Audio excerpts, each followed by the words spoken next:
Derek thought I couldn't hear him from the kitchen as he lounged in our living room with his college buddies. I stood frozen, pitcher of iced tea in my hands, listening to my husband of 5 years mock the very foundation of my dreams. "Chloe's still playing with her little shop," he chuckled, the clink of his whiskey glass punctuating his words. "Sells handmade soaps and candles or whatever. Cute hobby, keeps her busy while I handle the real money." Before we jump back in, tell us where you're tuning in from, and if this story touches you, make sure you're subscribed, because tomorrow, I've saved something extra special for you. Laughter erupted from his friends, the same 3 men who'd been fixtures in our home since Derek and I bought it, a purchase made possible by my little shop's first major wholesale contract, though Derek conveniently omitted that detail from his stories. "At least she's got something to do," replied Marcus, Derek's college roommate, and now VP at the same financial consulting firm. "Sarah keeps talking about opening some kind of wellness studio. I keep telling her we don't need the headache." I set the pitcher down silently, my fingers trembling not from hurt, but from a cold, clarifying anger I'd never allowed myself to fully acknowledge. 3 years I'd spent building Aurelia Essentials from a kitchen table operation to a legitimate, small business with its own storefront and growing online presence. 3 years of early mornings, late nights, and reinvesting every penny while Derek presented himself as the magnanimous husband supporting his wife's cute hobby. "How much did she make last year with that thing?" Jason asked, the newest addition to Derek's inner circle, still trying to establish his place in their hierarchy of casual cruelty. "Enough to keep herself in supplies," Derek replied, and I could perfectly picture his dismissive hand wave without seeing it. "Maybe bought herself a nice handbag." The truth, Aurelia had cleared just over $187,000 in profit last year. The truth was that while Derek brought home a comfortable salary from his senior analyst position, my little shop had paid for our last 2 vacations, the renovated kitchen he loved to show off to guests, and the sleek Audi he drove to impress clients. I should have confronted him right then, walked into the living room with the iced tea and casually mentioned the actual numbers. I should have done it any of the dozen previous times I'd overheard similar conversations. Instead, I quietly returned to the kitchen, set the pitcher in the refrigerator, and slipped out the back door to my home office. My laptop screen illuminated my face in the darkened room as I opened the email I'd received earlier that day, the one I'd been waiting to discuss with Derek when he got home, before his friends made their unexpected appearance. "Ms. Parker," it began, "we are pleased to inform you that Lux Hotels has approved your proposal for exclusive bath and body products across our North American properties, pending final sample approval and contract negotiations." My hands hovered over the keyboard as a plan began crystallizing in my mind. I'd been playing small, not just in my business, but in my marriage, minimizing my accomplishments to protect Derek's fragile ego, downplaying my growing success to maintain his comfortable illusion of being the primary provider. That ended tonight. The expansion plan I'd been tentatively drafting for months suddenly shifted in my mind. More ambitious, more aggressive. I wouldn't just be scaling up to meet the Lux Hotels contract. I was going to transform Aurelia Essentials entirely. Preparing and narrating this story took us a lot of time, so if you are enjoying it, subscribe to our channel.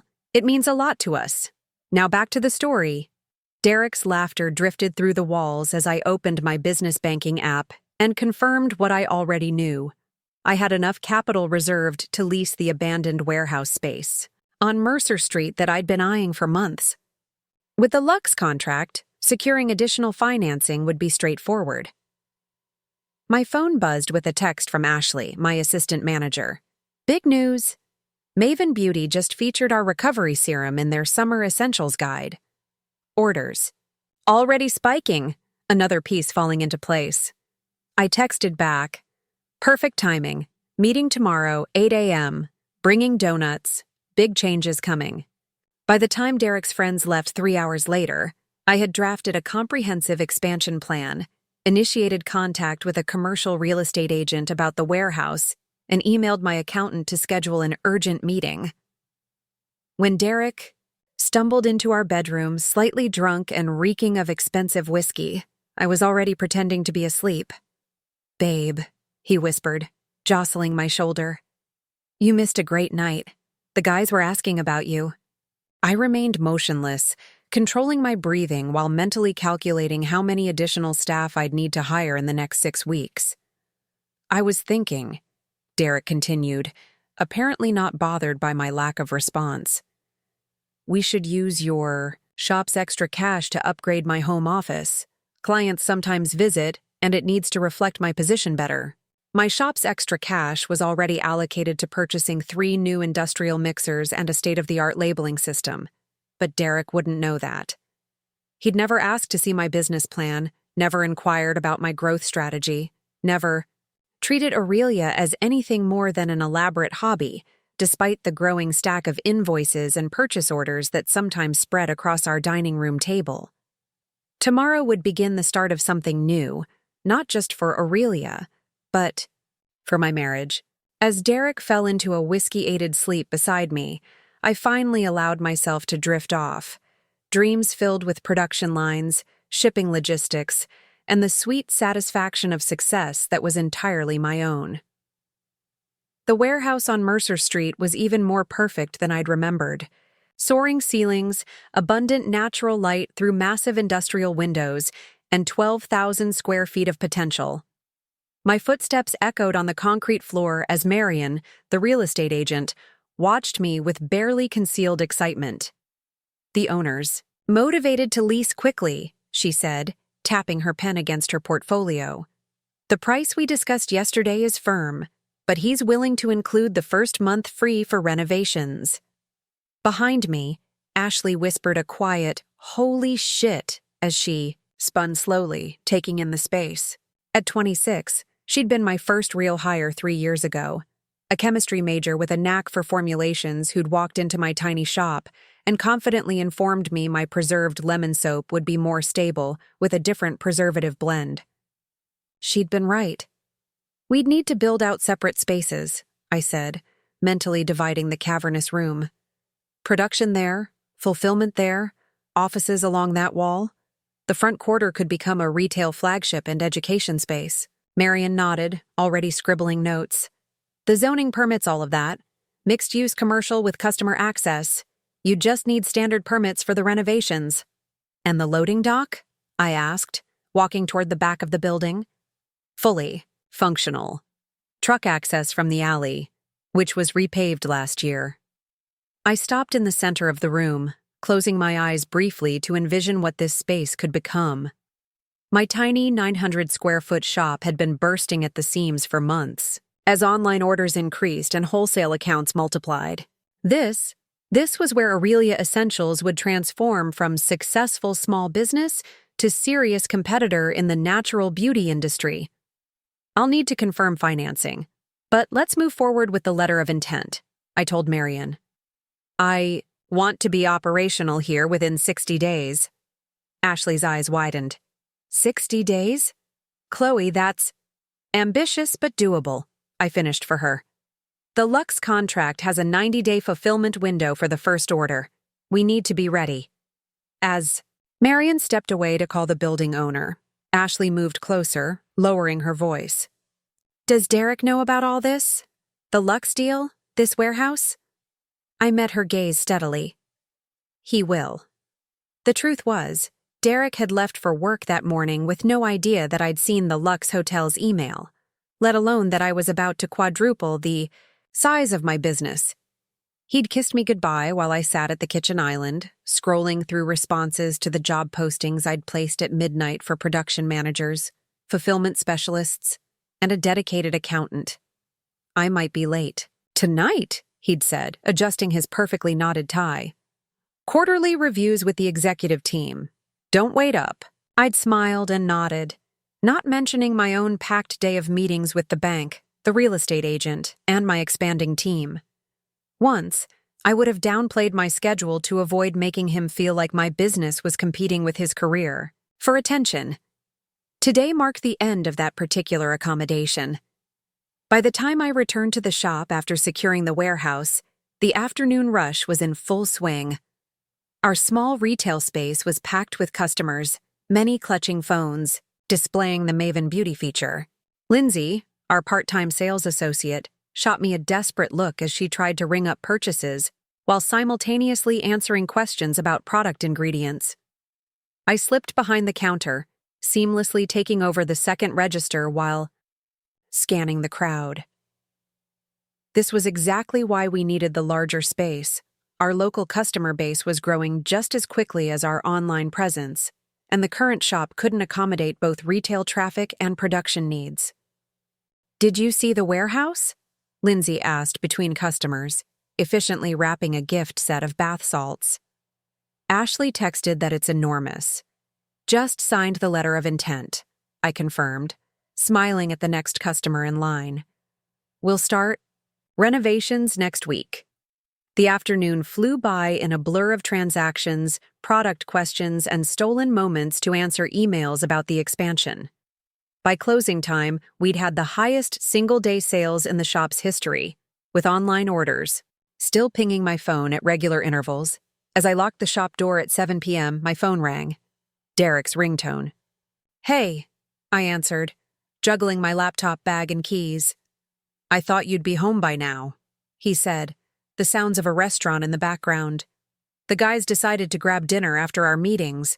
You could join us." The casual assumption that I'd drop everything to meet him and his colleagues grated against my new resolution. "I'm just closing up the shop," I replied. "Big day. The Maven Beauty feature caused quite a rush." "That's great, babe," he said, distracted. Someone in the background called his name. "Look, if you're busy, don't worry about coming out. I won't be too late." "Actually," I said, "I'd like to talk when you get home. I have some news." His attention instantly sharpened. "News? What kind of news?" For a moment, I was tempted to tell him everything over the phone, the Lux contract, the warehouse, the expansion plans. But this conversation deserved to happen, face to face. "Nothing that can't wait until you're home," I assured him. "Enjoy your dinner." I ended the call before he could press further and drove home, my mind racing with all that had transpired in just over 24 hours. The house was quiet when I arrived, and I used the solitude to spread my expansion plans across the dining room table. The same table where I'd started Aurelia by hand-pouring candles while still working my corporate marketing job. Derek returned. Just after 9:30, his cheeks flushed from whiskey and success.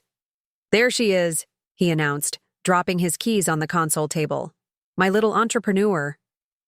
The condescension in his tone, once easy to dismiss as playful teasing, now scraped against my nerves like sandpaper.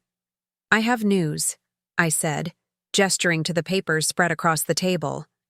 "Big news." Derek loosened his tie as he approached, glancing at the documents with minimal interest. "Did you get another boutique to carry your products?"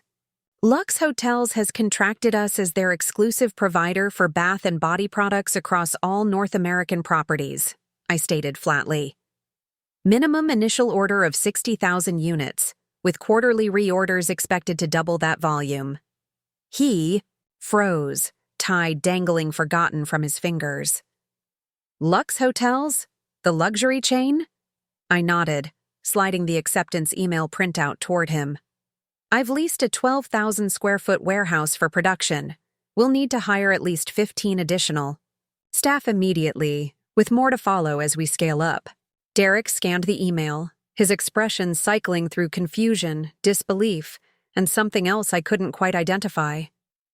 "This is substantial," he finally said, "but the investment required must be enormous. The risk is calculated and manageable," I interrupted, pulling out the financial projections I'd refined with my accountant that afternoon. "Aurelia did $680,000 in revenue last year with a 27% profit margin. With the Lux contract and our current growth trajectory, we're projecting to hit $2.4 million this year."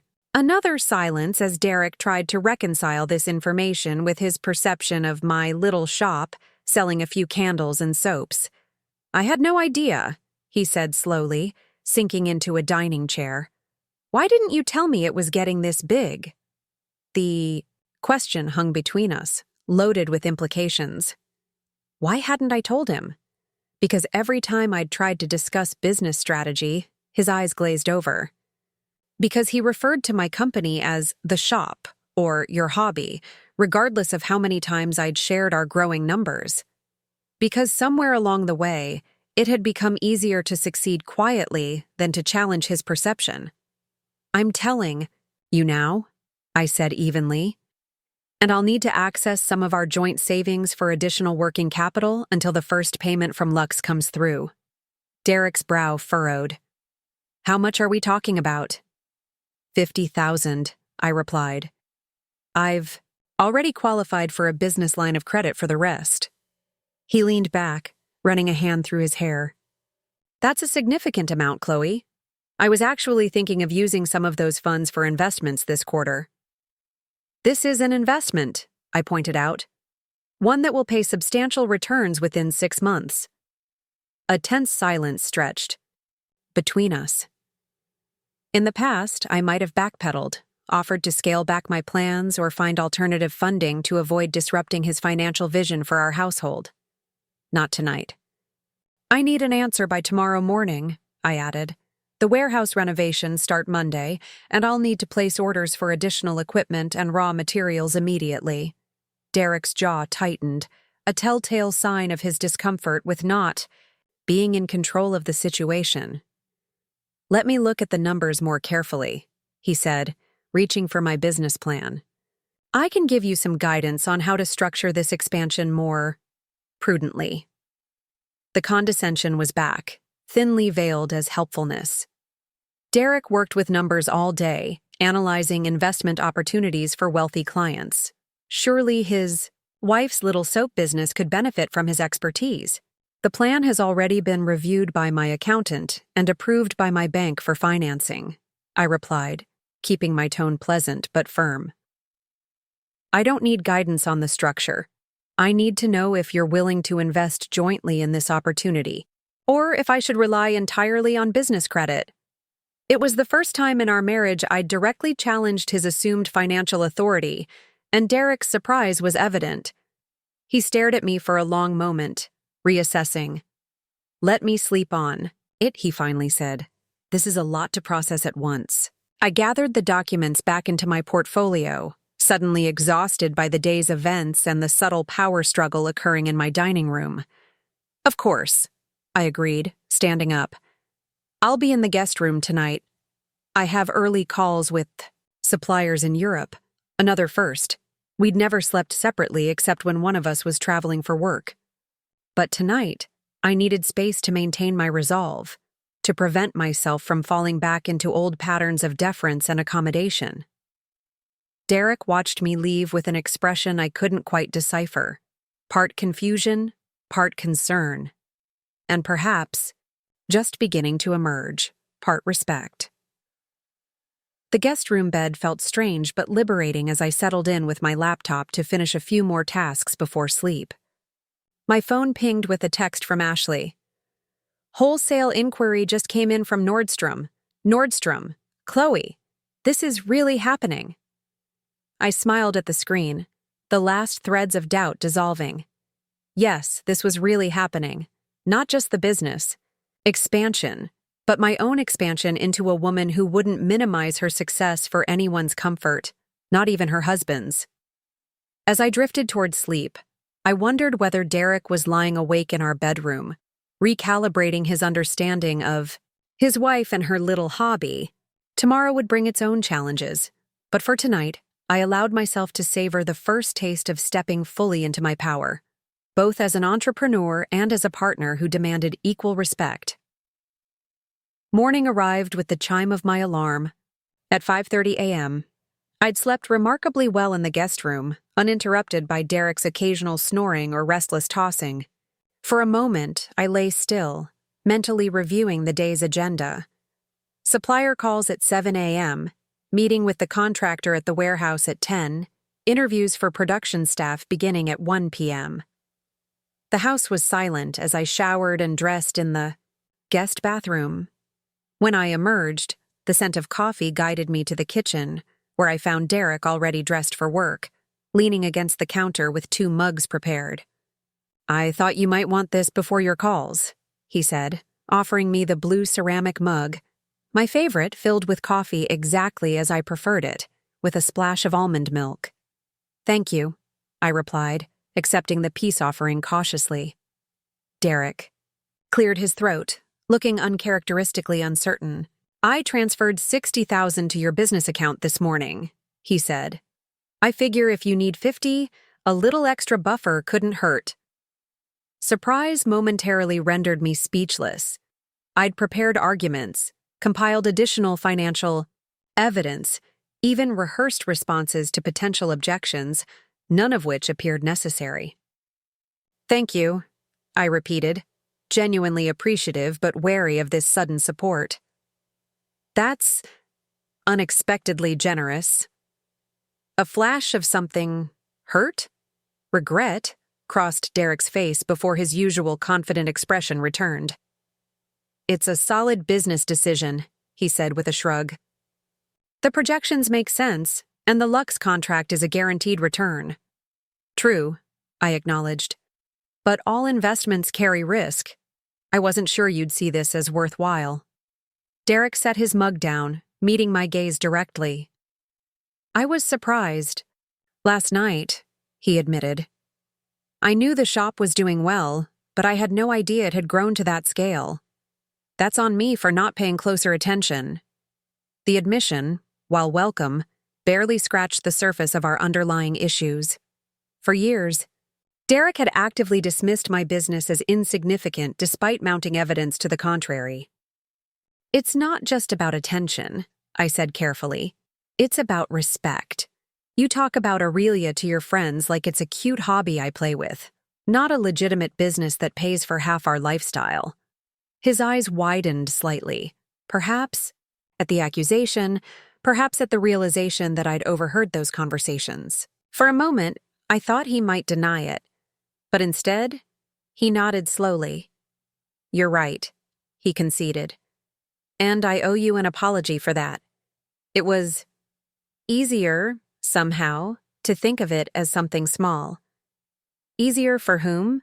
I asked, though I already knew the answer. Derek didn't respond immediately, his gaze drifting to the window where morning light was beginning to stream through. "I should get going," he finally said, checking his watch. "Early meeting, but I'd like to continue this conversation. Maybe dinner tonight? I can make reservations at Bellini's." Bellini's was our special occasion restaurant, anniversaries, birthdays, major promotions. The suggestion indicated that Derek was taking this situation seriously, even if he wasn't ready to fully unpack his dismissive attitude toward my success. "I can't tonight," I replied.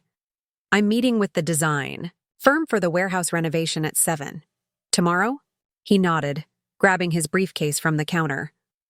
"Tomorrow works. I'm proud of you, Chloe," he added, leaning in to kiss my cheek. "This is a big deal." As the front door closed behind him, I remained in the kitchen, analyzing our exchange. The financial support was significant, as was the acknowledgement of his dismissive behavior. But something about his sudden turnaround felt incomplete, a beginning rather than a resolution. My phone buzzed with a calendar alert. Supplier call in 15 minutes. There was no time to dwell on the complexities of my marriage when Aurelia. Essentials required my full attention. The personal would have to wait. The professional was in full acceleration. The next 2 weeks passed in a whirlwind of activity. The warehouse renovations began on schedule, with concrete being poured for new partition walls and electrical contractors running the specialized wiring our production equipment would require. I hired 7 new employees, including an operations manager with experience scaling beauty brands and a logistics coordinator who had previously worked for a major cosmetics distributor. Derek and I circled each other carefully during this period, our dinner conversation at Bellini's having opened. A dialogue about expectations and respect without fully resolving the underlying tensions. He asked more questions about Aurelia, even offering to review our new employee benefits package with his company's HR director for competitive insights.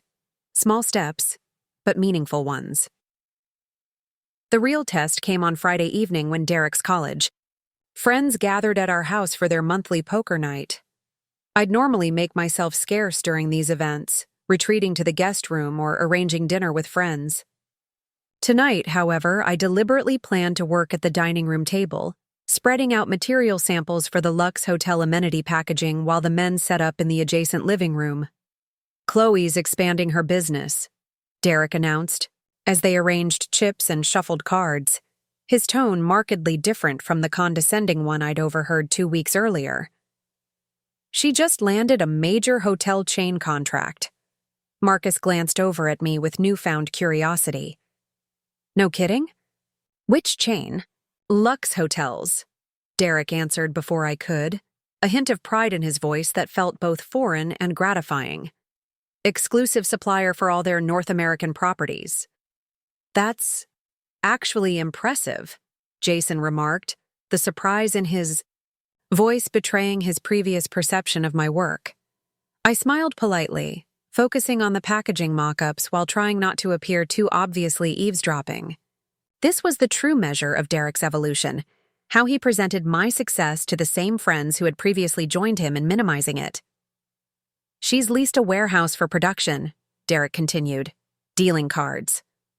"You should see the plans. For the space, state-of-the-art manufacturing, dedicated retail area, the works. Must be a sizable investment," Marcus commented, his tone suggesting he was calculating potential risks and returns. "Beauty industry is competitive." "High growth potential, though," Derek countered, surprising me again. "Natural and sustainable. Products are capturing increasing market share, and Aurelia's customer retention rate is exceptional." I nearly dropped my pen. Derek had never shown enough interest to learn industry-specific metrics like customer retention rates, yet here he was, essentially pitching my business to his skeptical friends. I'd left my business plan on our shared home office desk earlier that week, but hadn't expected him to actually study it. The conversation shifted to poker as they began playing, but the brief exchange marked a significant shift in how Derek positioned my work to his peer group. No longer a cute hobby, but a serious business venture worthy of discussion amongst financial professionals. I continued working, occasionally catching Derek's glance in my direction, seeking approval perhaps for his changed narrative. I offered a small smile of acknowledgement before returning to my tasks. The wounds of years of dismissal wouldn't heal overnight, but this represented progress I hadn't dared hope for 2 weeks ago. Around midnight, after the last of Derek's friends had departed, he joined me at the dining table where I was still, working on finalization of the product line expansion needed for the Lux contract. "You didn't have to stay up," he said, collecting empty beer bottles from the living room. "We weren't too loud, were we?" "Not at all," I assured him. "I needed to finish these specifications for the production team's Monday meeting anyway." Derek hesitated, then sat down across from me. "I heard what you said about Aurelia paying for half our lifestyle," he admitted. "So I looked at the numbers more carefully, our joint expenses against your business income for the past year." I set down my pen, giving him my full attention. This was not a conversation I'd expected tonight. "It's not half," he continued. "It's closer to 60%, especially if we count the kitchen renovation and the Audi." The acknowledgement hung between us, an admission that not only had he underestimated my business, but he'd been taking credit for a standard of living that my hobby had largely provided. "I've been an ass," he said simply. "And I'm sorry." The directness of his apology caught me off guard. Derek rarely apologized so explicitly, preferring to smooth over disagreements with gestures rather than words. "Why?" I asked, the question I'd been holding back. Why was it so important to diminish what I was building? Derek's gaze dropped to the table, his fingers tracing the wood grain as he considered his answer. Honestly, I think I was threatened, he finally said. I built my identity around being the provider, the successful one. Watching you create something so significant, so independently, it made me question my role. The admission was startlingly vulnerable from a man who prided himself on projecting constant confidence. Your role is what? I pressed. My husband or my superior? He winced at the pointed question. Both, maybe. I liked being the one with answers, with financial security to offer. When you started matching and exceeding that on your own, I didn't know how to reconcile it with how I saw our relationship. It was refreshingly honest, if troubling. Our marriage had operated with an unspoken hierarchy that I'd tacitly accepted, until now. I don't need a provider or a superior, I told him quietly. I need a partner who celebrates my success instead of minimizing it. Derek nodded slowly. I want to be that partner, he said. I'm trying to be that partner. The sincerity in his voice was compelling, but years of condescension couldn't be erased by 2 weeks of improved behavior and one heartfelt conversation. It's a start, I acknowledged, gathering my materials. But it's going to take time for me to fully trust that. This change is permanent. As I stood to leave, Derek reached for my hand, his grip gentle but insistent. I want to see the warehouse tomorrow, he said. The whole operation. I want to understand what you've built. The request surprised me. Despite his recent increased interest, Derek had maintained a polite distance from the actual execution of the expansion. The construction is still underway, I warned. It's dusty, noisy, and most areas are just marked with tape on the floor. I don't care, he insisted. I want to see your vision taking shape. I studied his face, searching for any hint of the patronizing attitude that had characterized his previous interactions with my business. Finding none, I nodded. Meet me there at 10, I agreed. Wear clothes you don't mind getting dirty. That night, for the first time in 2 weeks, I returned to our bedroom instead of the guest room. As I lay beside Derek in the darkness, listening to his breathing deepen into sleep, I reflected on the delicate recalibration occurring in our marriage. His acknowledgement and apology represented important progress, but lasting change would require consistent reinforcement, a true partnership of equals rather than the unbalanced dynamic we'd fallen into. Tomorrow's warehouse visit would be another test, another opportunity for Derek to demonstrate whether he could truly see me as the capable, successful entrepreneur I'd become, not despite his lack of support, but entirely through my own vision, determination, and skill. Outside our bedroom window, the moon cast silver light across the garden I'd planted when we first bought the house. The lavender and rosemary I'd initially grown for Aurelia's first soap formulations had flourished into mature plants, their scent filling our yard on warm summer evenings. A fitting metaphor, perhaps, for the business that had started small, but had always contained the potential for significant growth, if given the proper space, attention, and respect to thrive. Derek arrived at the warehouse at precisely 10 a.m. The next morning, dressed in jeans and a casual button-down, a striking departure from his usual weekend golf attire. He stood in the center of what would become the main production floor, turning slowly to take in the transformation already underway. This is incredible, he said, genuine awe in his voice. When you said warehouse, I pictured something much smaller. I smiled, pleased by his reaction. Wait until you see the plans for the finished space, I replied, guiding him toward a folding table where the architectural renderings were spread out.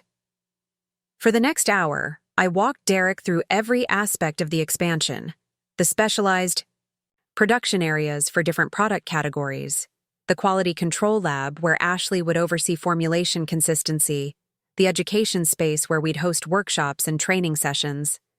This area will be dedicated to the Lux Hotel line, I explained, indicating a section marked off with blue tape. Custom formulations with their signature scent profile, specialized packaging, and dedicated staff to ensure consistent quality across large production runs. Derek studied the space intently, asking surprisingly insightful questions about production, flow, inventory management, and staffing structures. He'd clearly done more research than I'd realized, familiarizing himself with manufacturing concepts relevant to Aurelia's operations. "And this will all be operational in 6 weeks?" he asked, checking the construction timeline posted on a nearby column. "It has to be," I replied. "The first Lux order ships in 8 weeks. We need time for quality testing and packaging assembly after production." Derek nodded thoughtfully. "The timeline is aggressive but well-structured," he observed. "You've accounted for potential delays in equipment delivery by scheduling installation in phases." His comment caught me off guard, not because it was incorrect, but because it demonstrated a level of attention to detail I hadn't expected. He'd actually studied the implementation plan I'd left in our home office. "That was intentional," I confirmed. "The mixing equipment from Germany has the longest lead time, so we're starting with the workstations that use standard electrical configurations." As we continued the tour, Derek's interest never wavered. He examined the specialty ventilation system being installed for our essential oil storage, discussed loading dock logistics with the contractor, and even suggested a modification to the retail area layout that genuinely improved the customer flow. "You know," he said as we stood in what would become my office, overlooking the production floor, "I've been thinking about the Nordstrom inquiry. Have you considered approaching other department stores proactively? Bloomingdale's has been expanding. Their clean beauty section and your price point and aesthetic would align well with their customer base." I stared at him, momentarily speechless. Not only had Derek retained the information about Nordstrom's interest, but he'd connected it to broader retail strategy in a way that demonstrated genuine engagement with Aurelia's business potential. "Actually," I replied carefully, "I have a meeting with Bloomingdale's buyer next week, and Neiman Marcus reached out yesterday." Derek smiled, and for once there wasn't a trace of condescension in his expression, only pride. "They'd be idiots not to carry your line," he said simply. As we left the warehouse an hour later, the sunshine temporarily blinding after the dim interior, I found myself reevaluating my perception of Derek's capacity for change. This wasn't the performative interest of a husband trying to make amends. This was genuine engagement with a business he now recognized as substantial and valuable. "Thank you for showing me everything," Derek said as we reached our cars in the car parking lot. "I get it now. Why you've been so consumed with this expansion. What you're building here is exceptional, Chloe. The validation shouldn't have mattered after years of dismissal, but standing in the shadow of the warehouse that represented my vision made tangible. Hearing his sincere acknowledgement felt unexpectedly significant. "Would you like to have lunch?" I offered impulsively. "I can walk you through the 5-year growth plan I've been developing." Derek's smile brightened. "I'd like that very much."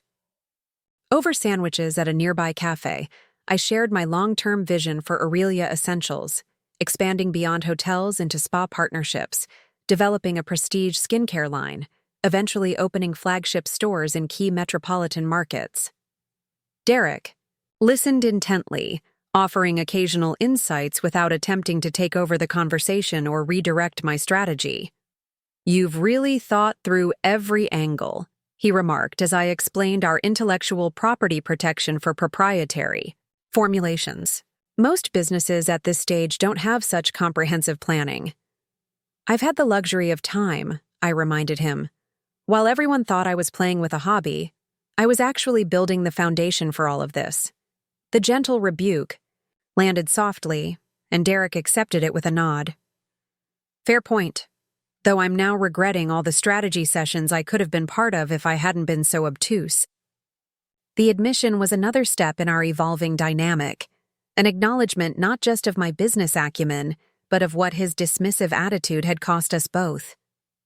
As we parted after lunch, Derek heading to meet a client for golf, and I returning to the warehouse for another meeting with the contractors. I felt the first genuine stirrings of optimism about our marriage's ability to adapt to my new professional reality. That evening, as I reviewed applications for the final round of production staff hiring, my phone buzzed with a text from Derek. Just spoke with Jim Edwards at Bellray Capital. They're interested in discussing growth financing options for Aurelia whenever you're ready to explore Series A funding. Bellray Capital was one of the most respected venture capital firms specializing in consumer goods, and Jim Edwards was Derek's former college roommate, now a senior partner there. The connection wasn't surprising, but Derek's proactive outreach on behalf of my business represented a seismic shift in his approach. I stared at the message for a long moment, weighing its significance. 2 weeks ago, Derek had barely acknowledged Aurelia as a legitimate business. The transformation of the warehouse progressed with remarkable speed over the next 4 weeks. What had been an empty industrial shell was now taking definitive shape. Production lines installed, office walls erected, specialized ventilation systems humming efficiently. I stood in what would soon be the finished retail showroom, watching as electricians mounted track lighting that would illuminate our product displays. "The custom shelving arrives tomorrow," informed Miguel, our project manager, consulting his tablet. "Installation should take 2 days, then we can start on the demo kitchen for the workshops." I nodded, making notes on my own device. "Perfect. And the lab equipment?" "Cleared customs yesterday. Delivery scheduled for Monday." Each milestone brought us closer to operational readiness, though the countdown to our Lux Hotel's deadline continued to loom large in my consciousness. We had exactly 30 days to be producing at full capacity, and while we were on schedule, the margin for error was slim.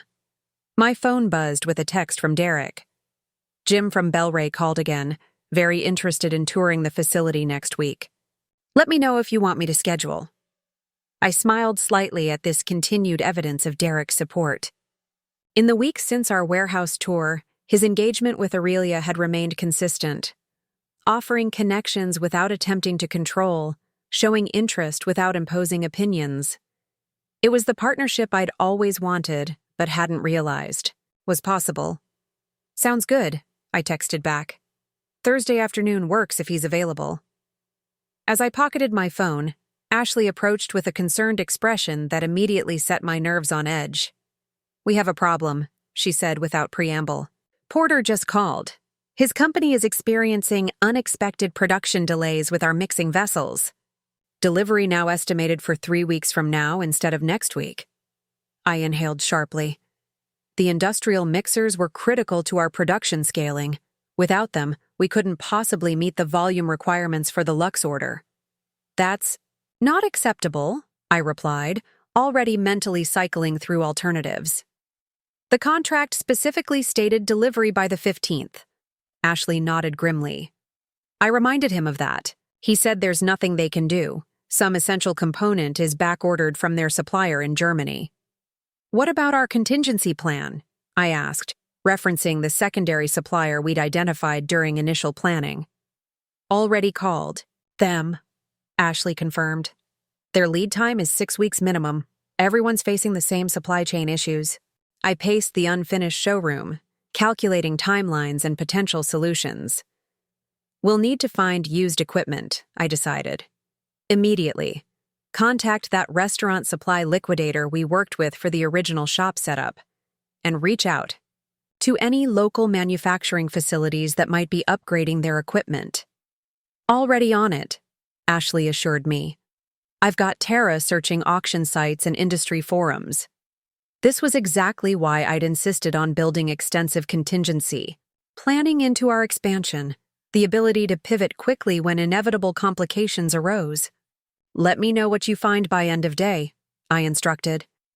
"If we need to, we'll drive across 3 states to pick up suitable equipment. We're not missing that Lux deadline." As Ashley headed back to our temporary office, my phone rang. Derek again. "Hey," I answered, still mentally calculating equipment specifications and alternative sourcing options. You sound stressed, he observed immediately. Everything okay? 3 months ago, I would have minimized the situation, shielding Derek from business complications he'd shown no interest in understanding. Today, I found myself explaining the equipment delay and its potential impact on our production timeline. That's a significant challenge, he acknowledged when I finished. What's your contingency approach? We're searching for used equipment that meets our specifications, I explained. If we can find something within driving distance, we might still make the deadline.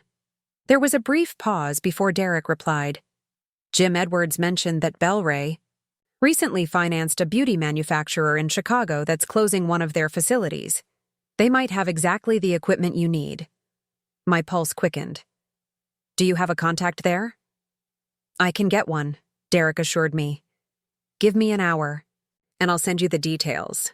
True to his word, 53 minutes later, I received an email from Derek containing contact information for the operations manager at Lumino Beauty, along with equipment specifications that matched our needs almost exactly. Called in a favor. From Jim. Derek's accompanying text read, They're expecting your call and willing to expedite the sale if their equipment meets your requirements. By the end of the day, I'd negotiated the purchase of 3 industrial mixing vessels, slightly used but perfectly maintained, at a fraction of the cost of new equipment. More importantly, we could take possession immediately, with transportation. Arranged for the following day. When I arrived home that evening, Derek was waiting with dinner already prepared. A simple pasta dish that had been a favorite early in our relationship. I thought you might be too busy for cooking tonight, he explained, pouring a glass of wine as I dropped my bag by the door. Did the equipment situation work out? It did, I confirmed, gratitude warming my voice. Your connection saved us. The mixers will be here tomorrow afternoon. Derek's smile was genuine as he handed me the wine. I'm glad I could help. You've built something remarkable, Chloe. I want to see it succeed. We ate dinner at the kitchen island, discussing the day's challenges and victories with an ease that had been missing from our relationship for years. The wall that had existed between my business life and our marriage was gradually dissolving, creating a new kind of intimacy based on mutual respect. I've been thinking, Derek said as we cleared the dishes together, about your retail strategy. For the flagship store? Oh? I prompted, curious rather than defensive about his input. I was reading about this concept called experiential retail, creating immersive shopping environments where customers can interact with products in meaningful ways. We're already planning the workshop space, I reminded him. I know, and that's brilliant, he affirmed, but I'm thinking even beyond that. What if customers could create custom scent profiles for personalized products, or watch small batch production happening in real time through glass walls into a demonstration lab? I paused, dish towel in hand, genuinely intrigued by the suggestion. That could be compelling, I acknowledged, though the custom scent station would require additional staffing and inventory management. True, Derek conceded, but the premium pricing could offset those costs, and it creates an experience that can't be replicated online. We spent the next hour at the dining room table, sketching concepts for enhanced retail experiences that could differentiate Aurelia's flagship from competitors.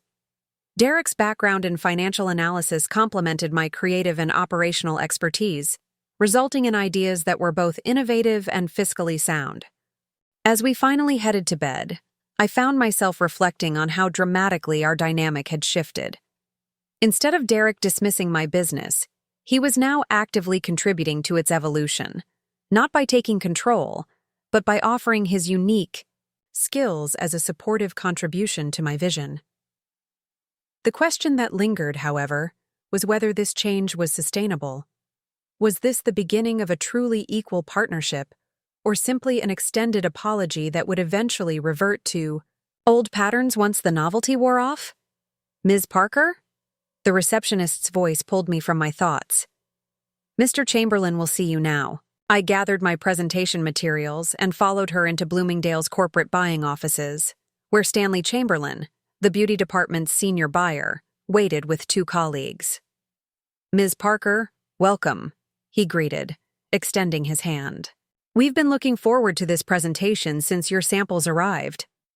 The next 45 minutes passed in a blur of product demonstrations, market analysis, and answering increasingly specific questions about Aurelia's production capabilities and growth projections. By the time I concluded my presentation, the energy in the room had shifted from polite interest to unmistakable enthusiasm. "Your timing is excellent," Stanley remarked, examining our recovery serum with appreciation.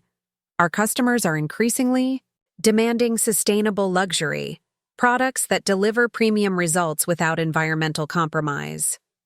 "That's precisely our positioning," I confirmed. "Efficacy and ethics don't have to be mutually exclusive." His colleague, a young woman who had introduced herself as their emerging brand specialist, nodded in agreement. "The Lux Hotels partnership adds significant credibility as well. How are you managing that scaling process?" I outlined our expansion plans, emphasizing the careful balance between growth and quality control. The questions became increasingly technical: inventory management systems, batch testing protocols, packaging sourcing, but I had thoroughly prepared for each one. "Well," Stanley said finally, closing the product catalog I'd provided, "I think we've seen enough to make a decision. We'd like to start with a trial in our top 15 locations, with potential for full chain rollout in Q1 of next year, pending performance metrics." Though I maintained my professional composure, inwardly I was celebrating. Bloomingdale's represented exactly the kind of high-end retail partnership that would complement our direct-to-consumer and hospitality channels. "That sounds perfect," I replied, already mentally calculating inventory projections. "When would you want to launch?" "Holiday season," he answered promptly. "Can you be ready by November 1st? Another aggressive timeline, but with the warehouse now nearing completion and equipment issues resolved, entirely achievable. "Absolutely," I confirmed. "I'll have my team send over the vendor onboarding paperwork this afternoon." As I left the Bloomingdale's offices 30 minutes later, contract details preliminarily agreed upon, I called Ashley immediately. "We're in," I announced when she answered. 15 stores to start, with holiday placement." Her excited squeal was audible even in the busy Manhattan street where I stood hailing a taxi. "That's huge, Chloe. First Lux, now Bloomingdale's. We're going to need more production staff than we thought." "Already on it," I assured her, sliding into a cab and giving the driver my hotel address. "I've adjusted the hiring plan to add 3 more production line positions. Interviews start next week." After ending the call with Ashley, I texted Derek the news, adding, "Looks like we'll need to discuss that Series A funding sooner rather than later." His response came almost immediately. "That's incredible news. Jim's available for dinner tonight if you're up for it. The Gramercy at 7? I confirmed the plan and leaned back against the taxi seat, watching the city blur past the windows. The momentum building around Aurelia was exhilarating and slightly terrifying, each success creating new challenges, each opportunity requiring more resources and strategic decision-making. This New York trip had been planned weeks ago specifically for the Bloomingdale's meeting, but I'd added additional appointments with potential retail partners and suppliers while in the city.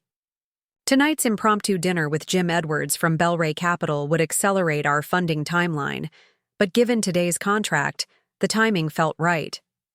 By the time I returned to my hotel room to freshen up before dinner, emails were flooding. In from Ashley with vendor documentation for Bloomingdale's, update photos of the warehouse construction, and resumes for potential new hires. I responded to the most urgent messages before changing for dinner, my mind already organizing tomorrow's priorities. Jim Edwards proved to be exactly as Derek had described him, sharp, direct, and refreshingly transparent about what Bellray would expect from portfolio companies.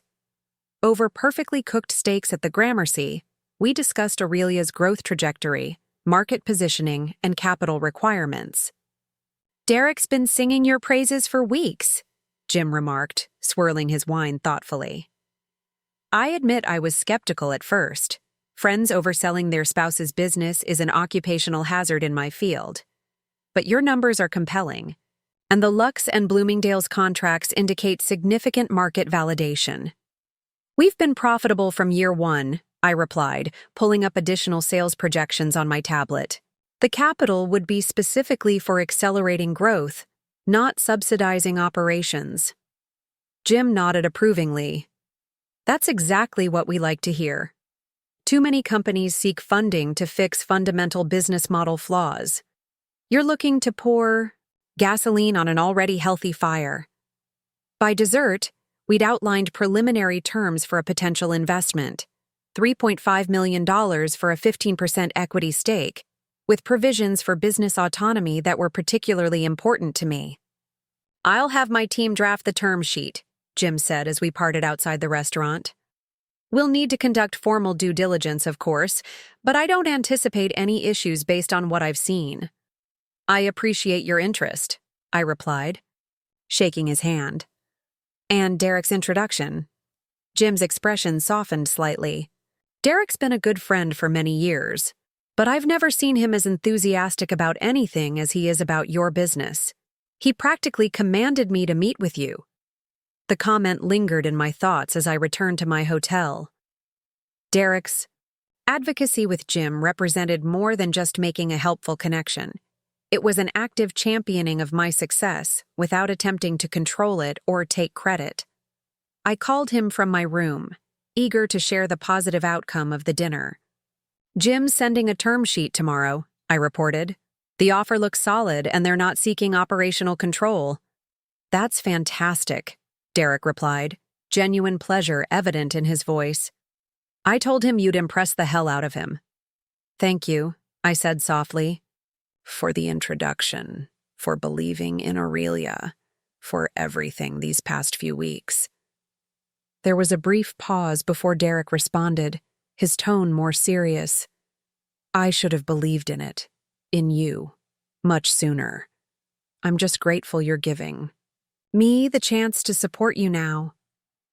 The sincerity in his voice touched something deep within me, thawing another layer of the protective wall I'd built around my professional identity. For the first time in years, I felt truly seen by my husband, not as an extension of him, not as a hobbyist playing entrepreneur, but as a capable business leader worthy of respect. I'll be home tomorrow night, I told him. Maybe we could continue our discussion about the experiential retail concepts. I'd like that, he agreed warmly. I've been researching successful implementations and have some new ideas to share. After we hung up, I stood at the hotel window overlooking the city lights, contemplating the rapid evolution of both my business and my marriage. 4 weeks ago, I'd been ready to fundamentally reevaluate my relationship with Derek, uncertain whether he could truly accept my success without feeling threatened by it. Now, he had become one of Aurelia's most valuable advocates, offering connections and insights without attempting to usurp control. The question remained whether this transformation was permanent or merely a correction that would eventually revert to old patterns. But for tonight, as I reviewed the preliminary terms Jim had outlined and prepared for tomorrow's meetings, I allowed myself to believe that both Aurelia and my marriage were moving toward their fullest potential, the inevitable. Complications of rapid scaling began manifesting in earnest as we entered the final 3 weeks before the Lux Hotel's deadline. The mixers purchased from Chicago performed beautifully, but our label printer experienced calibration issues that threatened to delay packaging thousands of hotel amenity bottles. 2 newly hired production team members quit unexpectedly, citing the intensity of the ramp-up period. A shipment of essential oils from Morocco was held in customs, requiring extensive documentation and persistent follow-up to release. I practically lived at the warehouse during this period, often arriving before dawn and leaving well after midnight. Derek stepped up in ways I wouldn't have imagined possible months earlier, ensuring I had proper meals, handling household logistics, and even helping interview replacement production staff when our HR manager became overwhelmed. You need to get some rest, he insisted one evening, appearing at the warehouse with takeout from my favorite Thai restaurant. You're going to burn out before we even launch. The "we" didn't escape my notice. His subtle linguistic shift from "your business" to a more collective frame of reference. While ownership remained entirely mine, his psychological investment had become genuinely collaborative. I know, I acknowledged, gratefully accepting the food. But the Lux production run starts tomorrow, and we still have quality control protocols to finalize. Derek glanced around the warehouse, where staff were working late, calibrating equipment and organizing raw materials for the next day's production. What can I do to help? There must be something I can take off your plate. I considered his offer, no longer reflexively rejecting assistance as I might have earlier in our relationship. Actually, would you mind reviewing the final Bloomingdale's purchase order? I'm concerned we may have underestimated shipping costs in our projections. Without hesitation, Derek settled into an empty desk in the administrative area, diving into spreadsheets and logistics documentation with the same focused attention he applied to his own client accounts. 2 hours later, he presented a revised shipping cost analysis that identified several opportunities for consolidation and savings. This could reduce our fulfillment expenses by nearly 8%, he explained, walking me through his calculations. And I've drafted an amendment to the purchase order that protects our margins while remaining competitive. I reviewed his work, impressed by both the analysis and his careful balance of financial prudence with relationship preservation. This is excellent, I told him. Better than what I would have done myself. Derek seemed genuinely pleased by the compliment, but didn't linger on it. I should let you get back to the production preparations, he said, gathering his things. Will you make it home tonight? I glanced at my watch, nearly 11 p.m. already. Probably not. We'll be running test batches until at least 2 a.m. and production starts at 6. He nodded, concern evident but not pressuring. I'll bring breakfast for your team at 5:30 then, and a change of clothes for you. The thoughtfulness of the gesture, practical support without questioning my commitment to the work, further cemented the new foundation we were building in our relationship. True to his word, Derek arrived the next morning with coffee, breakfast burritos, and fresh clothes for me. The production team, already nervous about the first major manufacturing run, appreciated the fuel and the morale boost his arrival provided. Your husband's pretty cool, remarked Tara, our newly promoted production supervisor, as she helped distribute coffee to her team. Most spouses would be complaining about the hours you're keeping. I smiled, watching as Derek chatted easily with Miguel about the final construction details still underway in parts of the warehouse. He's come a long way, I admitted. We both have. The Lux production run began exactly on schedule, the carefully choreographed manufacturing process flowing more smoothly than I dared hope. By mid-morning, the first batch of hotel amenities was moving through quality control, each product meeting our exacting standards for consistency, fragrance, and performance. I stood on the catwalk overlooking the production floor, watching as my vision materialized in real time, dozens of employees working in coordinated precision, turning raw ingredients into premium products destined for the most luxurious hotels in North America. The sense of accomplishment was overwhelming, particularly given how recently Aurelia had been a one-woman operation run from my kitchen. Impressive, isn't it? Said a familiar voice beside me. I turned to find Jim Edwards, who had apparently arrived for his scheduled tour without my noticing. Jim, I didn't realize you were here already. He smiled, gesturing toward the production floor. Derek's been showing me around. I have to say, seeing this operation in person is even more impressive than reviewing the financials. I glanced down to see Derek on the production floor, pointing out features of our custom filling line to Jim's associate, a woman I recognized as Bel-Ray's consumer goods specialist. We're particularly interested in your sustainability initiatives. Jim continued. The closed-loop packaging system you've implemented with Lux Hotels is exactly the kind of innovation our firm looks to support. For the next hour, I guided Jim and his team through every aspect of our operation, from formulation development to quality testing to our innovative approach to retail partnerships. The questions were probing but not adversarial, clearly aimed at understanding both our current success and future scalability. "I think we've seen enough," Jim said finally as we concluded in the nearly completed retail showroom. "Expect our formal offer by tomorrow afternoon. Based on what I've observed, today we're prepared to improve slightly on the terms we discussed in New York." After Jim departed, I found Derek in my office, reviewing emails on his phone while waiting for me. "That went well," he observed, rising as I entered. "Jim doesn't usually tour facilities personally unless he's already decided to invest." "Mentioned improving the terms," I confirmed, collapsing into my chair with the first moment of relaxation I'd experienced all day. Derek nodded. "I suggested he might want to consider that. Pointed out that you've already had preliminary discussions with 2 other investment groups." I raised an eyebrow. "Have I?" "No," Derek admitted with a small smile. "But Jim doesn't need to know that.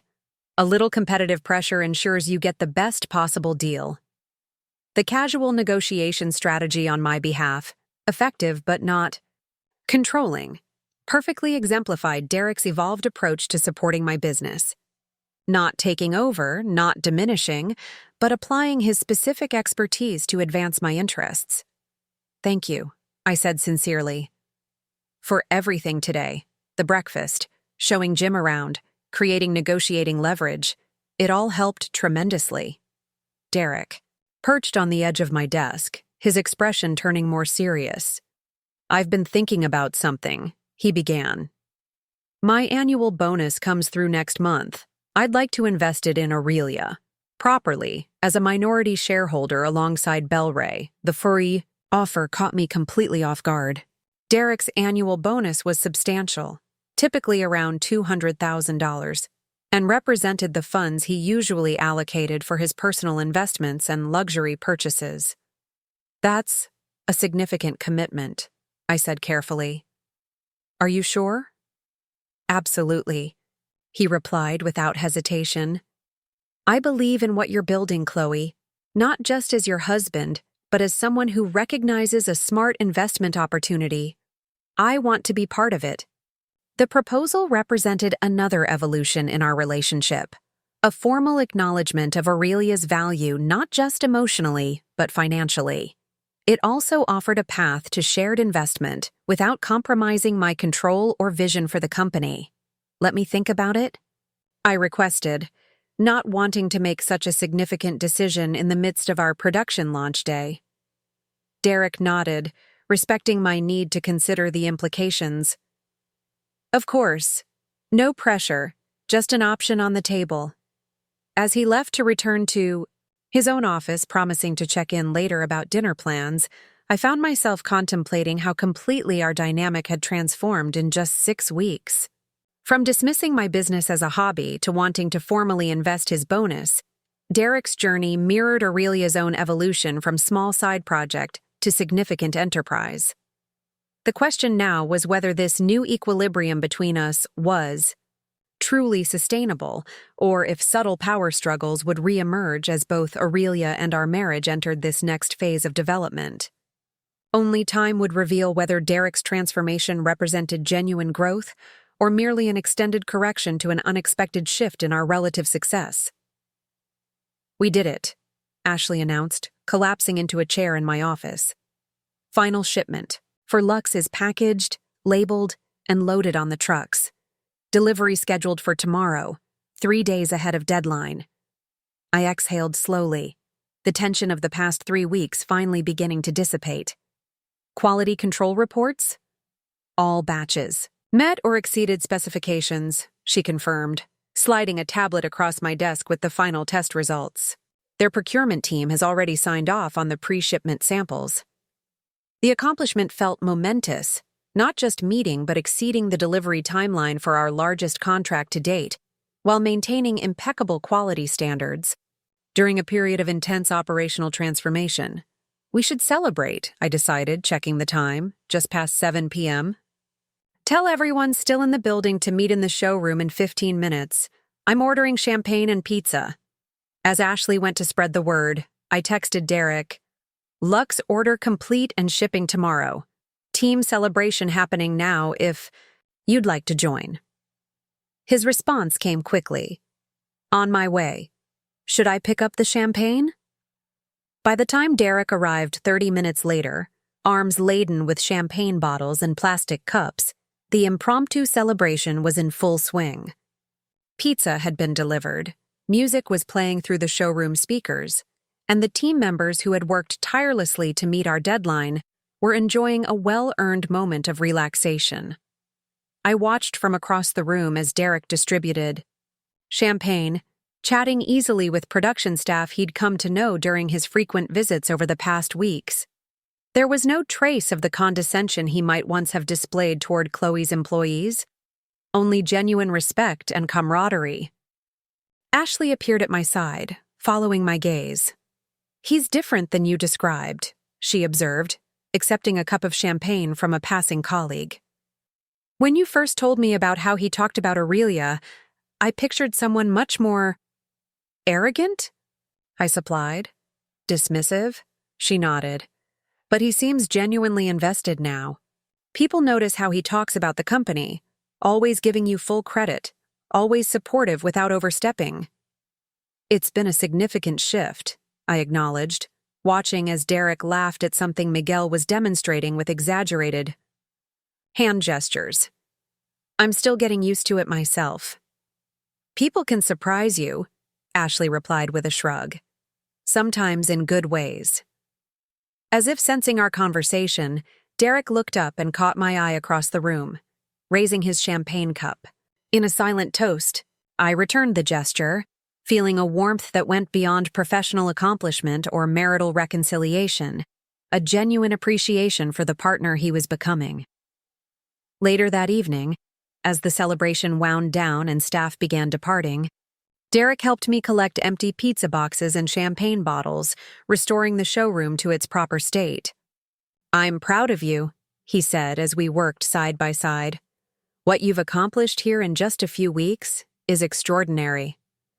We had some good fortune, I acknowledged, thinking of the equipment from Chicago and the label printer issues that had been resolved just in time. Good fortune helps, Derek agreed. But this was primarily exceptional leadership. You built the right team, created robust contingency plans, and managed through every challenge without compromising your standards. That's not luck. That's skill. The praise, delivered without qualification or comparison to his own accomplishments, represented another marker of his evolution. Early in our relationship, Derek had always found ways to center himself in any discussion of success. Even when complimenting me, he would inevitably reference his own achievements or contributions. Now, he seemed genuinely capable of celebrating my victories without needing to highlight his role or counterbalance them with his own. Bel-Ray's final offer came through while you were in production meetings, he mentioned as we finished cleaning. Jim increased the valuation by 8% over the initial terms. I forwarded it to your email. Thank you, I replied, genuinely appreciative of his continued advocacy. And have you given more thought to your own potential investment? Derek paused, leaning against one of the newly installed display counters. I have, and I want to be clear that it's entirely your decision. I'd understand completely if you prefer to maintain absolute independence in the business. His careful approach, acknowledging the potential complexity of mixing marriage and formal business partnership, further demonstrated his growth. I've been thinking about it too, I admitted, and I'm actually warming to the idea, with appropriate legal structures in place. Your financial expertise has already been valuable, and formalizing your stake would align our interests even more clearly. The smile that spread across Derek's face conveyed genuine pleasure at my acceptance of his proposed investment. I'll have my attorney draw up the appropriate documentation, he promised. Everything transparent and by the book. As we prepared to leave the warehouse, Derek's phone buzzed with an incoming call. He glanced at the screen, his expression shifting to one of concern. "I need to take this," he said, stepping away briefly. When he returned minutes later, his demeanor had changed completely, tension evident in his shoulders and a tight line forming around his mouth. "Everything okay?" I asked, immediately sensing something significant had occurred. Derek exhaled slowly, running a hand through his hair. "That was Marcus. There's been a situation at the firm. I need to go in immediately." "This hour, what happened?" He hesitated, clearly struggling with how much to share. "There's an issue with some of the accounts I manage. Discrepancies in the reporting that need to be addressed immediately." The vague explanation raised immediate red flags, but Derek was already gathering his things, clearly in no state for detailed conversation. "I'll explain everything later," he promised, kissing my cheek briefly. "Don't wait up. This could take all night." As I watched him hurry to his car, the familiar weight of anxiety settled in my stomach. After weeks of positive evolution in our relationship, this sudden disruption felt ominous, a reminder that progress isn't always linear, and that the foundations we'd been rebuilding could still be threatened by forces outside our control. Little did I know that by morning, everything would change again, sending our carefully reconstructed partnership into entirely uncharted terror. The call came at 4:38 a.m., jarring me from a restless sleep. Derek still hadn't returned home, and my attempts to reach him had gone straight to voicemail. The screen showed an unfamiliar number. "Hello?" I answered, my voice thick with sleep and anxiety. "Mrs. Morrison, this is Detective Pearson with the Financial Crimes Division. I'm calling regarding your husband, Derek Morrison." My blood turned to ice. "What's happened? Is he all right?" "He's physically fine," the detective assured me. "But he's currently being questioned at our downtown office. There are allegations of significant financial improprieties at Reynolds Financial Group involving several client accounts he managed." I sat up, suddenly wide awake. "Financial improprieties? What does that mean exactly?" The detective's voice remained professionally detached. "I'm not at liberty to share specific details at this stage of the investigation, but your husband has requested your presence. He's specifically asked for you to contact Gerald Winters at Blackstone Legal to represent him." Gerald Winters was one of the city's most prominent defense attorneys, specializing in white-collar crime. The fact that Derek knew to ask for him specifically suggested this situation was far more serious than mere discrepancies in reporting. "I'll be there as soon as possible," I told the detective, already moving toward my closet. "And I'll contact Attorney Winters immediately." After a quick call to Gerald's emergency line, which he answered with the practiced efficiency of someone accustomed to middle-of-the-night crises, I dressed in a simple black suit that projected both authority and appropriate gravity. As I gathered my purse and keys, I paused in the hallway, noticing Derek's home office door slightly ajar. I hesitated only briefly before entering. If my husband was being questioned about financial improprieties, I needed to understand what we were facing. The desk was meticulously organized as always, but a half-empty tumbler of whiskey sat beside the keyboard, unusual for Derek, who rarely drank while working.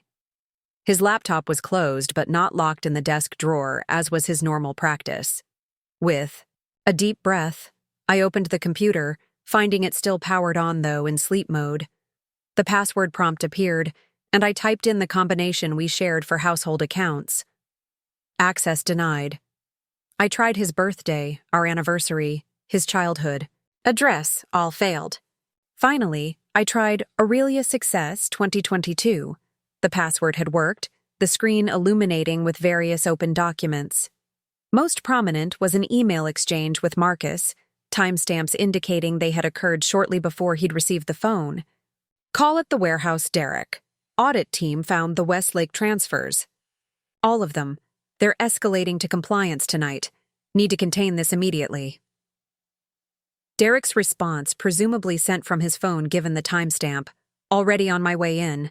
Don't discuss with anyone else until we meet. I felt nausea rising.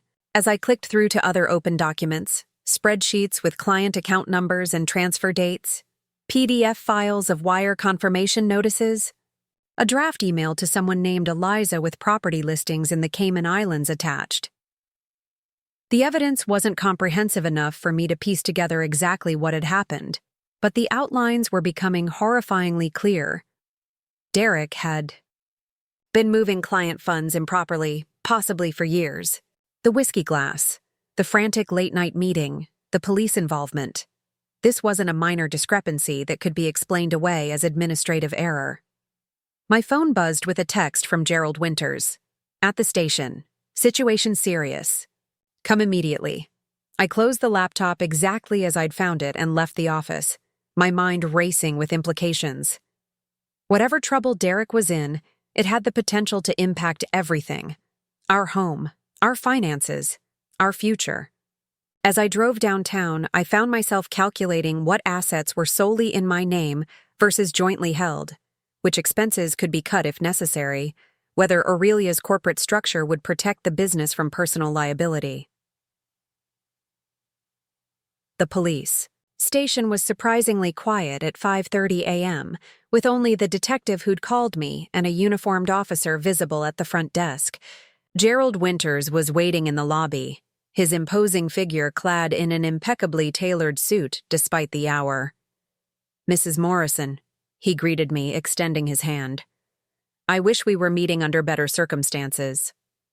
"Please call me Chloe," I replied automatically. "What exactly are we dealing with here?" Gerald guided me to a quiet corner of the lobby. "The allegations are quite serious," he said, keeping his voice low. "Derek is accused of diverting client funds from managed accounts into personal investments. The amounts involved are substantial." "How substantial?" I asked, needing to understand the scale of the disaster.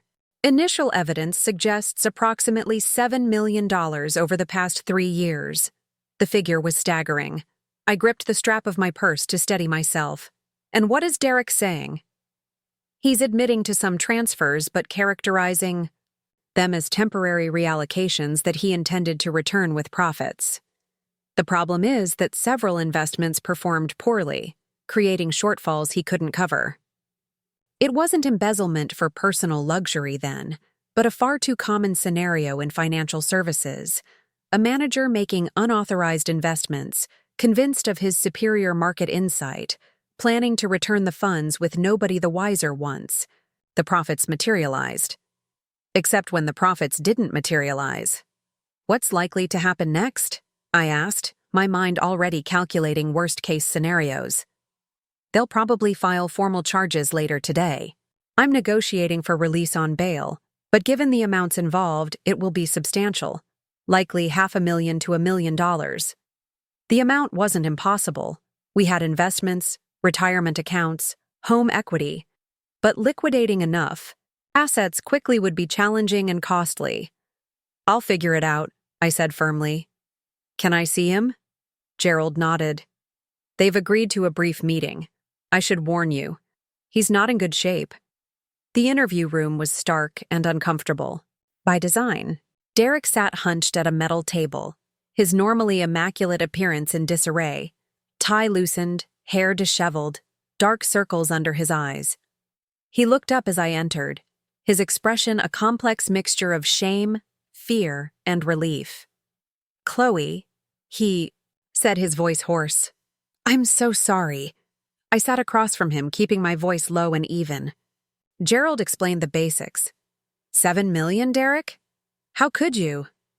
He ran his hands through his hair, a gesture of desperation I'd never seen from him before. "It started small, just one client, just a temporary allocation to a tech investment I was certain would pay off quickly. And it did, that first time. I returned the funds plus a little extra, and no one was hurt." "But you didn't stop there," I prompted, already knowing the answer. "No," he admitted. "The opportunities were too good to pass up, and I was under enormous pressure to outperform market benchmarks. My bonus, my promotion prospects, Everything depended on beating increasingly impossible targets. It wasn't an excuse, but it was a familiar story in high-pressure financial environments. Ethical boundaries gradually eroding under the weight of performance expectations and personal ambition. What happens to us now? I asked. The question, encompassing our financial security, our home, our marriage. Derek couldn't meet my eyes. Gerald thinks we can post bail, but there will almost certainly be a conviction eventually. The evidence? It's overwhelming, Chloe. Best case scenario is a plea deal with minimum security for a few years. Prison. My husband was likely going to prison. The reality of it struck me physically, a cold wave of dread washing through my body. And financially? I pressed, needing to understand the full scope of our new reality. They'll freeze our joint assets pending investigation, he said quietly. My personal accounts are already sealed. There will be civil suits from clients seeking recovery of funds, regulatory fines. What about my business accounts? Aurelia is completely separate. Derek nodded quickly. Should be protected since it's a separate legal entity with no connection to Reynolds or my activities. Your income from it should be safe as well, as long as it goes into accounts solely in your name. At least there was that small mercy. The business I'd built was insulated from his mistakes. But our home, our investments, our shared future, all now cast into uncertainty. Gerald is working on bail, I told him, gathering my purse to leave. I'll figure out how to post it once the amount is set. Derek reached for my hand across the table.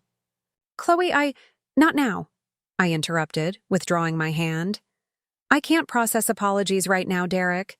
I need to focus on practical next steps. The hurt in his eyes was profound, but I couldn't spare the emotional energy to comfort him when our entire life was imploding. As I stood to leave, a final question occurred to me. Were you ever going to tell me? If you hadn't been caught? He looked down at the table. I was trying to fix it, he whispered. The Cayman property investment was going to recover enough to— That's what I thought. I cut him off, suddenly exhausted by the familiar pattern. Derek making unilateral decisions about our financial future, convinced of his superior judgment even when evidence suggested otherwise. Outside the interview room, Gerald was waiting with updates. Bail would indeed be set at $750,000, requiring a bond of $75,000 cash to secure release. Formal charges would be filed by afternoon. Reynolds Financial Group was already issuing statements, distancing themselves from Derek's actions, characterizing him as a rogue employee who had circumvented institutional controls. I'll arrange the bond, I assured Gerald. What else should I be doing right now? Securing your personal finances, he advised without hesitation. Speak to your own attorney about protecting assets that are legitimately separate from any tainted funds, and prepare for a significant lifestyle adjustment. Legal fees alone will be substantial. I nodded, already mentally inventorying which assets could be liquidated quickly. And the media? Will be brutal, Gerald confirmed. Financial crimes involving client funds make headlines, especially with amounts this large. I suggest preparing a brief statement expressing shock and cooperation with authorities, but otherwise avoiding public comment. By the time I left the police station at 7:30 a.m., the first reporters were already gathering in the parking lot, tipped off about the investigation at Reynolds. I slipped out a side entrance, unwilling to provide sound bites when I was still, processing the situation myself. In the relative safety of my car, I called Ashley. I won't be coming in today, I told her when she answered. There's a family emergency I need to handle. Is everything okay? She asked, concern evident in her voice. The Lux shipment is ready to go. Do you want me to oversee the final inspection? Yes. Please, I confirmed, grateful for her competence. And can you reschedule my afternoon meetings? This situation may take several days to resolve. Ashley agreed immediately, asking no further questions about the nature of the emergency, a professionalism I deeply appreciated in that moment. My next call was to my personal attorney, Rachel Goldman, who had handled Aurelia's incorporation, and my estate planning. She answered on the third ring, already at her office despite the early hour. "Rachel, I need urgent help," I began, briefly outlining Derek's situation and my concerns about asset protection. "Come to my office immediately," she directed. "Bring documentation for all your accounts, business and personal. We need to move quickly before temporary asset freezes are implemented." For the next 4 hours, Rachel and I worked methodically through my financial life, separating what could be protected from what was likely to be entangled in Derek's legal troubles. Aurelia's business accounts were indeed safely separate, as were my personal accounts established before our marriage. Our home, joint investment accounts, and retirement funds were more vulnerable. "You need to establish completely separate banking immediately," Rachel advised. "All Aurelia income should be directed to new accounts under the business entity or your sole name. And you should prepare for the likelihood of needing to sell your home. Even if it survives the asset investigations, the legal fees and restitution will make maintaining that level of expense difficult." By early afternoon, I had opened new accounts, redirected upcoming payments from retailers and Lux hotels, and begun the process of refinancing Aurelia's warehouse to extract my personal investment before it could be frozen. The Bellray Capital investment suddenly took on new significance, no longer simply growth capital, but potentially critical liquidity during what promised to be an extended financial crisis. Derek was released on bail by 4 p.m., the bond secured. Through a combination of cash from my separate accounts and a lien on our home, Gerald drove him home, where I was waiting, having spent the intervening hours securing important documents and valuables. "The media is camped at the end of the driveway," I informed them as they entered through the garage. "The story's already running on local news and financial sites." Derek looked shell-shocked. His normally confident posture collapsed into a defensive hunch. "Reynolds issued a statement," he said hollowly. "They're claiming they discovered the discrepancies through routine auditing and immediately reported to authorities. The truth is they knew and looked the other way when the returns were good. It was a self-serving attempt to deflect blame, but irrelevant to our immediate situation." "We need to talk about next steps," I said, guiding them to the kitchen where I'd prepared coffee and sandwiches. "Practical matters." Gerald outlined the legal process ahead: arraignment, discovery, potential plea negotiations, trial preparation. The timeline stretched months into the future, with each phase incurring substantial legal fees. Derek listened silently, occasionally nodding but offering no comment or questions. "What about our financial situation right now?" I asked when Gerald finished. "What can we access? What's frozen? What should we expect in terms of living expenses?" "Your joint accounts are temporarily frozen pending investigation," Gerald confirmed. "Derek's personal accounts and investment portfolios as well.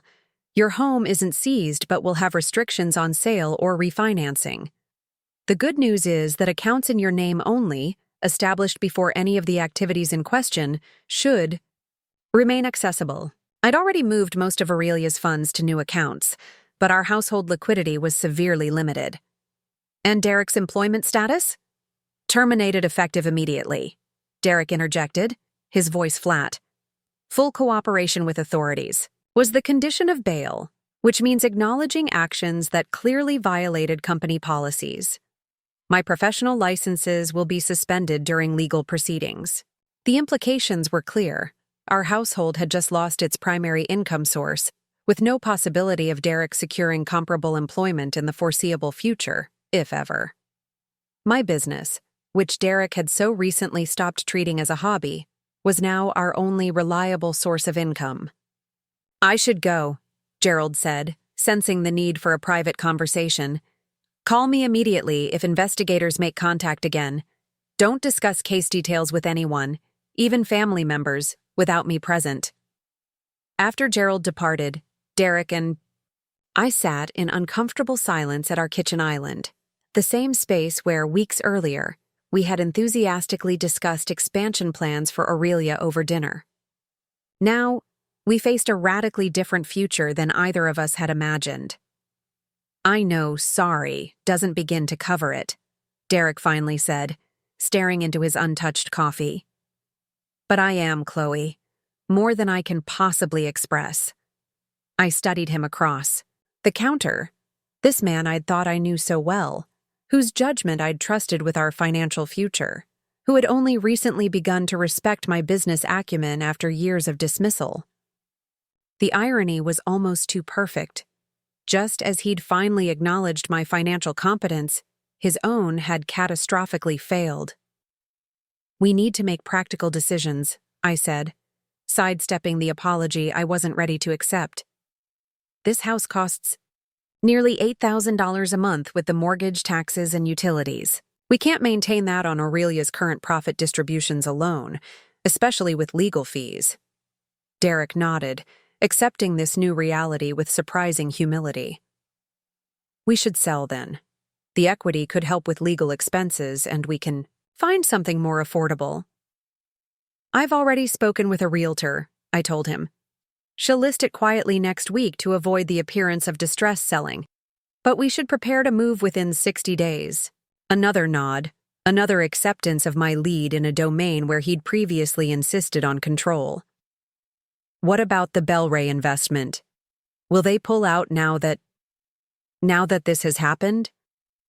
It was a legitimate concern. Venture capital firms typically included moral turpitude clauses in their agreements, allowing them to withdraw from deals if principals became entangled in criminal proceedings. "I spoke with Jim this afternoon," I said. "Since you're not officially part of Aurelia's management or ownership, they're proceeding with the investment, though they've requested additional oversight provisions." Relief flickered across Derek's exhausted features. "That's good. The business shouldn't suffer because of my mistakes." "It won't," I assured him with more confidence than I felt. The truth was, Aurelia would inevitably be affected. My attention divided, our personal financial stability compromised, the Bloomingdale's relationship potentially complicated by association with a financial scandal. But the core business, the products, the team, the warehouse, those would continue despite Derek's downfall. "What can I do?"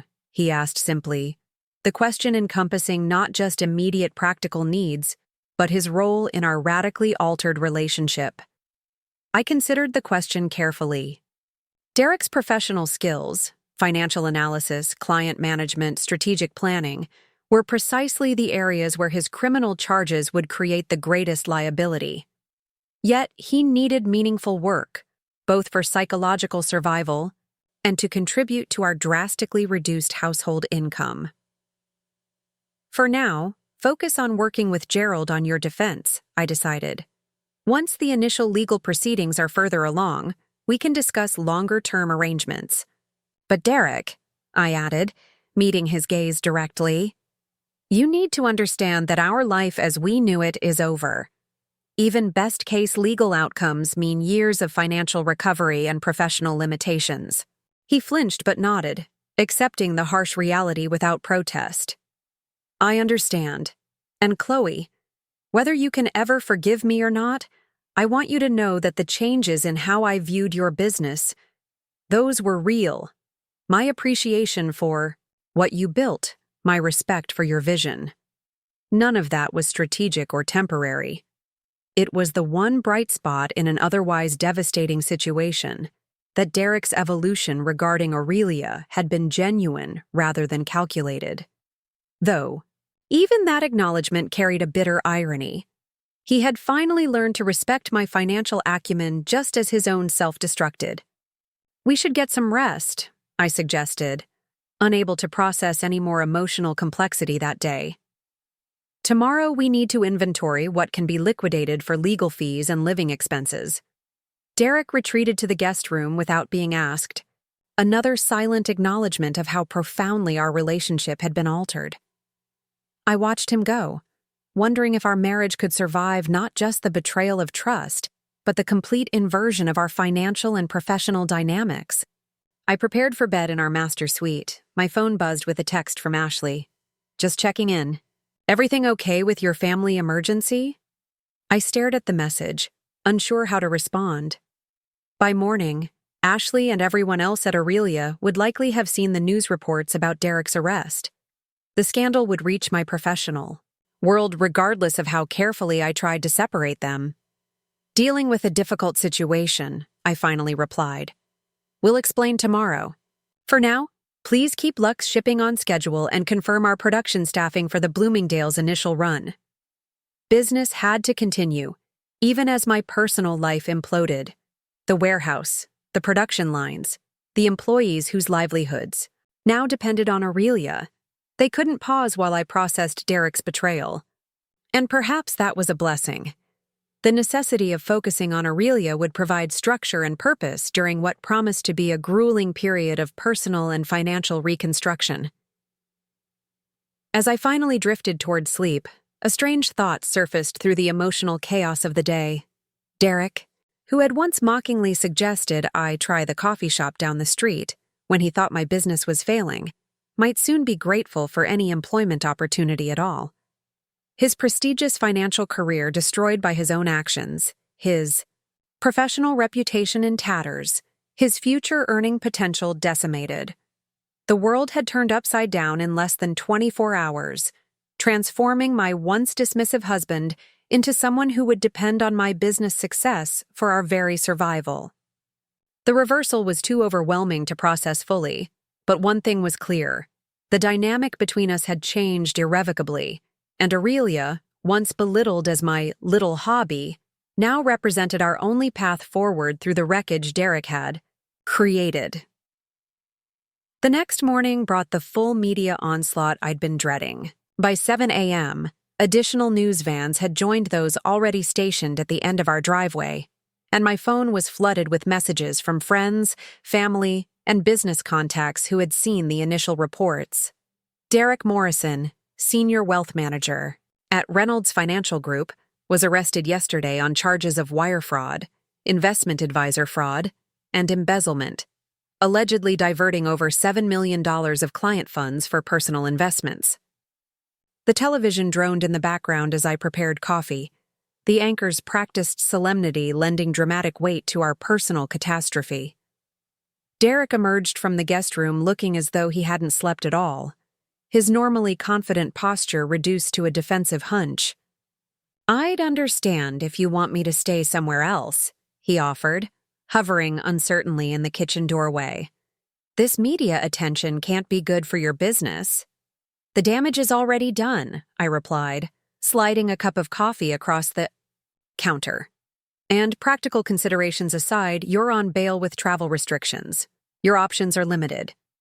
He accepted the coffee with a grateful nod. "Have you heard from anyone at Aurelia?"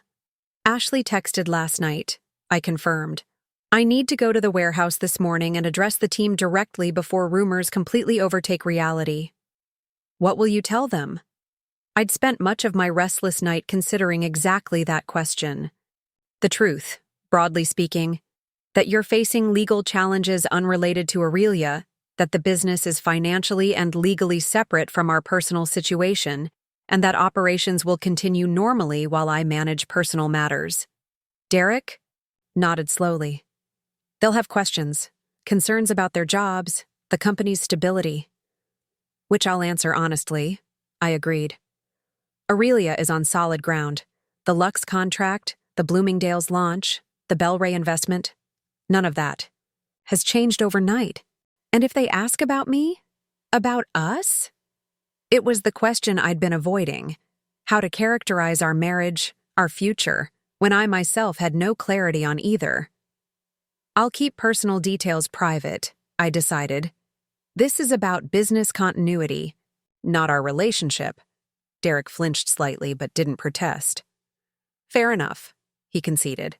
"Will you be coming back here after, or—" "I'll be staying at a hotel near the warehouse for a few days," I told him, having made this decision sometime during the sleepless night. "I need space to think, and the media presence here makes it impossible to focus on work." The hurt was evident in his expression, but again, he offered no argument. This new, subdued Derek accepting my decisions without challenge, acknowledging his catastrophic mistakes without defensiveness, was disconcertingly unfamiliar after years of his subtle and not-so-subtle assertions of authority in our relationship.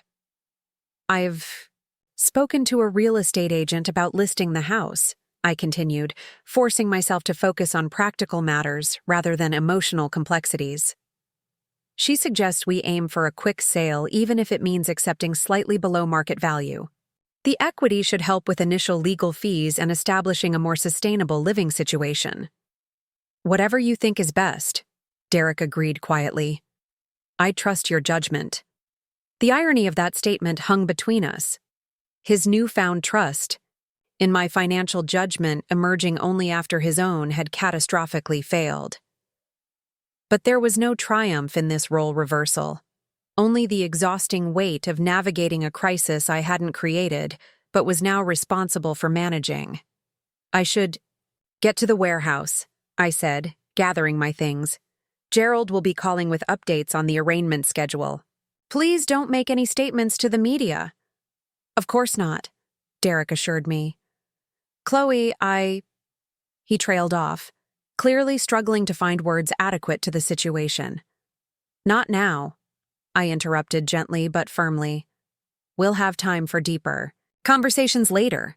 Right now I need to focus on keeping Aurelia stable through this." As I prepared to leave, slipping on sunglasses to navigate past the reporters at the end of the driveway, a final thought occurred to me. "Derek," I said, pausing at the door, "we'll need to significantly reduce expenses immediately. Cancel the tea club memberships, the wine subscription, the weekend house in Vermont, anything non-essential." He nodded without hesitation. "I'll take care of it today." The contrast with his previous attitude toward our lifestyle expenses, where he'd often dismissed my concerns about overspending, was stark. Financial reality had a way of clarifying priorities that no amount of discussion ever could. Driving to the warehouse, I rehearsed what I would tell the Aurelia team, how I would balance transparency with appropriate boundaries, how I would reassure them about the company's stability without minimizing the seriousness of the situation. By the time I parked in my reserved space beside the loading dock, I had formulated a message that felt clear, honest, and focused on moving forward. Ashley was waiting at the staff entrance, her expression a mixture of concern and professional restraint. "The team's gathered in the conference room," she said without preamble. "Everyone's seen the news." I nodded, appreciating her directness. "How's the mood?" "Worried, but not panicked," she assessed. "Mostly they want to know if this affects the business directly." "It doesn't," I confirmed. "And that's what I need to emphasize." The conference room fell silent as I entered, 24 faces turning toward me with expressions ranging from sympathy to curiosity to thinly veiled concern. These were people who had tied their professional futures to Aurelia's success, some leaving secure positions at larger companies to join our expansion, others relocating specifically for these opportunities. They deserved clarity. "Good morning," I began, setting my bag on the conference table. "I'm sure most of you have seen or heard the news reports about my husband, Derek Morrison. I want to address this situation directly and answer your questions as transparently as possible." For the next 30 minutes, I outlined the basic facts. Derek was facing serious charges related to his work at Reynolds Financial Group, charges that had no connection to Aurelia's business operations, financing, or future plans. Our company was legally separate from our personal finances, and the recently secured Bellray investment was proceeding as planned. All operational timelines, including the Bloomingdale's launch, remained unchanged. "Your jobs are secure," I emphasized, meeting individual gazes around the room. "Aurelia's financial position is strong, our contracts are solid, and our growth trajectory remains positive. While I may need some flexibility in my personal schedule to address legal matters over the coming months, Ashley and our department heads will ensure day-to-day operations continue seamlessly." The questions that followed were thoughtful and primarily focused on business implications, whether retailers might hesitate to partner with us given the negative publicity, how we should respond to media inquiries, whether the Bel-Ray deal included any contingencies related to personal legal issues. We've already addressed these concerns with key partners, I assured them. Bloomingdale's, Lux Hotels, and Bel-Ray have all confirmed they're proceeding with our agreements as planned. And we've engaged a crisis management firm to handle media inquiries specifically about this situation. By the time the meeting concluded, the tension in the room had noticeably decreased. Not all concerns had been entirely alleviated. That would only happen through consistent demonstration of business stability over time, but the immediate anxiety had been addressed through direct communication and clear leadership. Ashley followed me to my office afterward, closing the door behind her. "Are you okay?" she asked, the professional mask slipping to reveal genuine concern. This must be incredibly difficult. The simple question, asked with sincere empathy, nearly cracked the composed facade I'd maintained throughout the meeting. For a moment, I considered deflecting with reassurances about being fine, about focusing on work rather than personal turmoil. Instead, I opted for honesty. "Not really," I admitted, sinking into my office chair. "Everything's changed overnight, Ashley. Our finances, our future plans, potentially our marriage, all suddenly uncertain. And I'm trying to process it while keeping the business stable and making decisions that will affect dozens of people's livelihoods."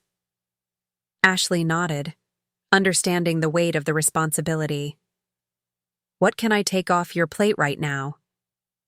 "Actually," I said, considering the question carefully, "I may need to put more on it. If I'm going to be dealing with legal, meetings, and personal arrangements, someone needs to maintain operational oversight here. Would you be comfortable temporarily expanding your role to include some of my day-to-day responsibilities?" "Absolutely," she confirmed without hesitation. "I've been shadowing most of your processes already. With clear parameters, I can keep things running while you handle the personal situation. I'll work on a delegation plan this afternoon," I promised. "And Ashley, thank you for not asking for gossip-worthy details, for focusing on solutions rather than problems." She smiled slightly. "That's what you hired me for, isn't it? To help build something that can weather storms." As Ashley left to oversee the day's production schedule, I turned to my computer, intending to draft the delegation plan we'd discussed. Instead, I found myself staring at my phone, contemplating a reality I'd been avoiding since the detective's call the previous morning. At some point, I needed to decide whether my marriage could survive this betrayal, not just the legal and financial consequences, but the fundamental breach of trust Derek's actions represented. He had concealed profound professional misconduct while simultaneously beginning to acknowledge and respect my business achievements. The dissonance was jarring. Genuine growth in one aspect of our relationship occurring alongside devastating deception in another. Could those contradictory realities be reconciled? Should they be? And beneath these larger questions lay an even more immediate concern. What role, if any, could Derek play in our financial recovery? With his financial career irreparably damaged and legal restrictions likely to limit his employment options, for years to come, how would he contribute to rebuilding what his actions had destroyed? The irony was impossible to ignore. The man who had once mockingly suggested I work as a barista when he thought my business was struggling might now face exactly the kind of employment limitations he'd considered beneath him. And Aurelia, the little hobby he'd dismissed for years, now represented our only viable path to financial stability. As I finally began drafting the delegation plan for Ashley, a strange new possibility began taking shape in my mind. One I wasn't ready to fully articulate even to myself, but that offered a potential solution to several problems simultaneously. It was too early to act on such thoughts, with Derek's legal situation still evolving and my own emotional response not yet fully processed. But the seed had been planted, a potential path forward through the wreckage of what we'd thought our life would be. For now, I needed to focus on immediate priorities: stabilizing Aurelia's operations during my partial absence, finding more affordable housing, securing the necessary funds for legal expenses. The longer-term questions about Derek's role in our recovery and whether our marriage could be rebuilt alongside our finances would need to wait for greater clarity, both circumstantial and emotional. I opened my email to find a message from Jim Edwards at Bellray Capital, the timestamp indicating it had been sent at 6:30 that morning. Chloe, unfortunate personal circumstances don't change our assessment of Aurelia's potential or your leadership capabilities.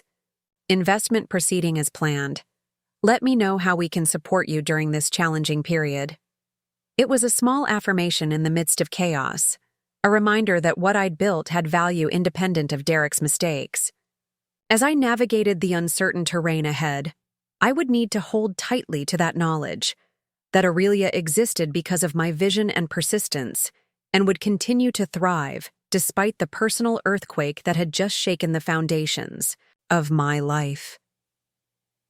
The company I had created against the backdrop of Derek's dismissal would now become the lifeline we both depended on for survival.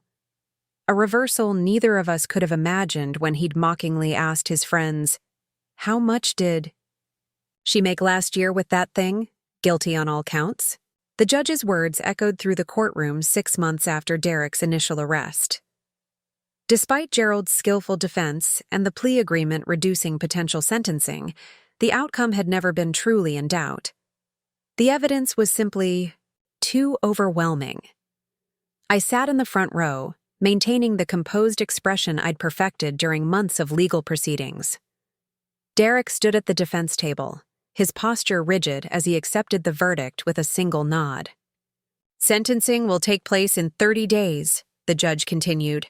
Until then, the defendant will remain free on the current bail conditions." Another month of limbo before knowing exactly how long Derek would be incarcerated. The plea agreement had reduced potential sentencing from 15+ years to a range of 3 to 5 years, with eligibility for early release potentially cutting that time further. Still, the reality of years without my husband, regardless of our complicated relationship status, felt surreal.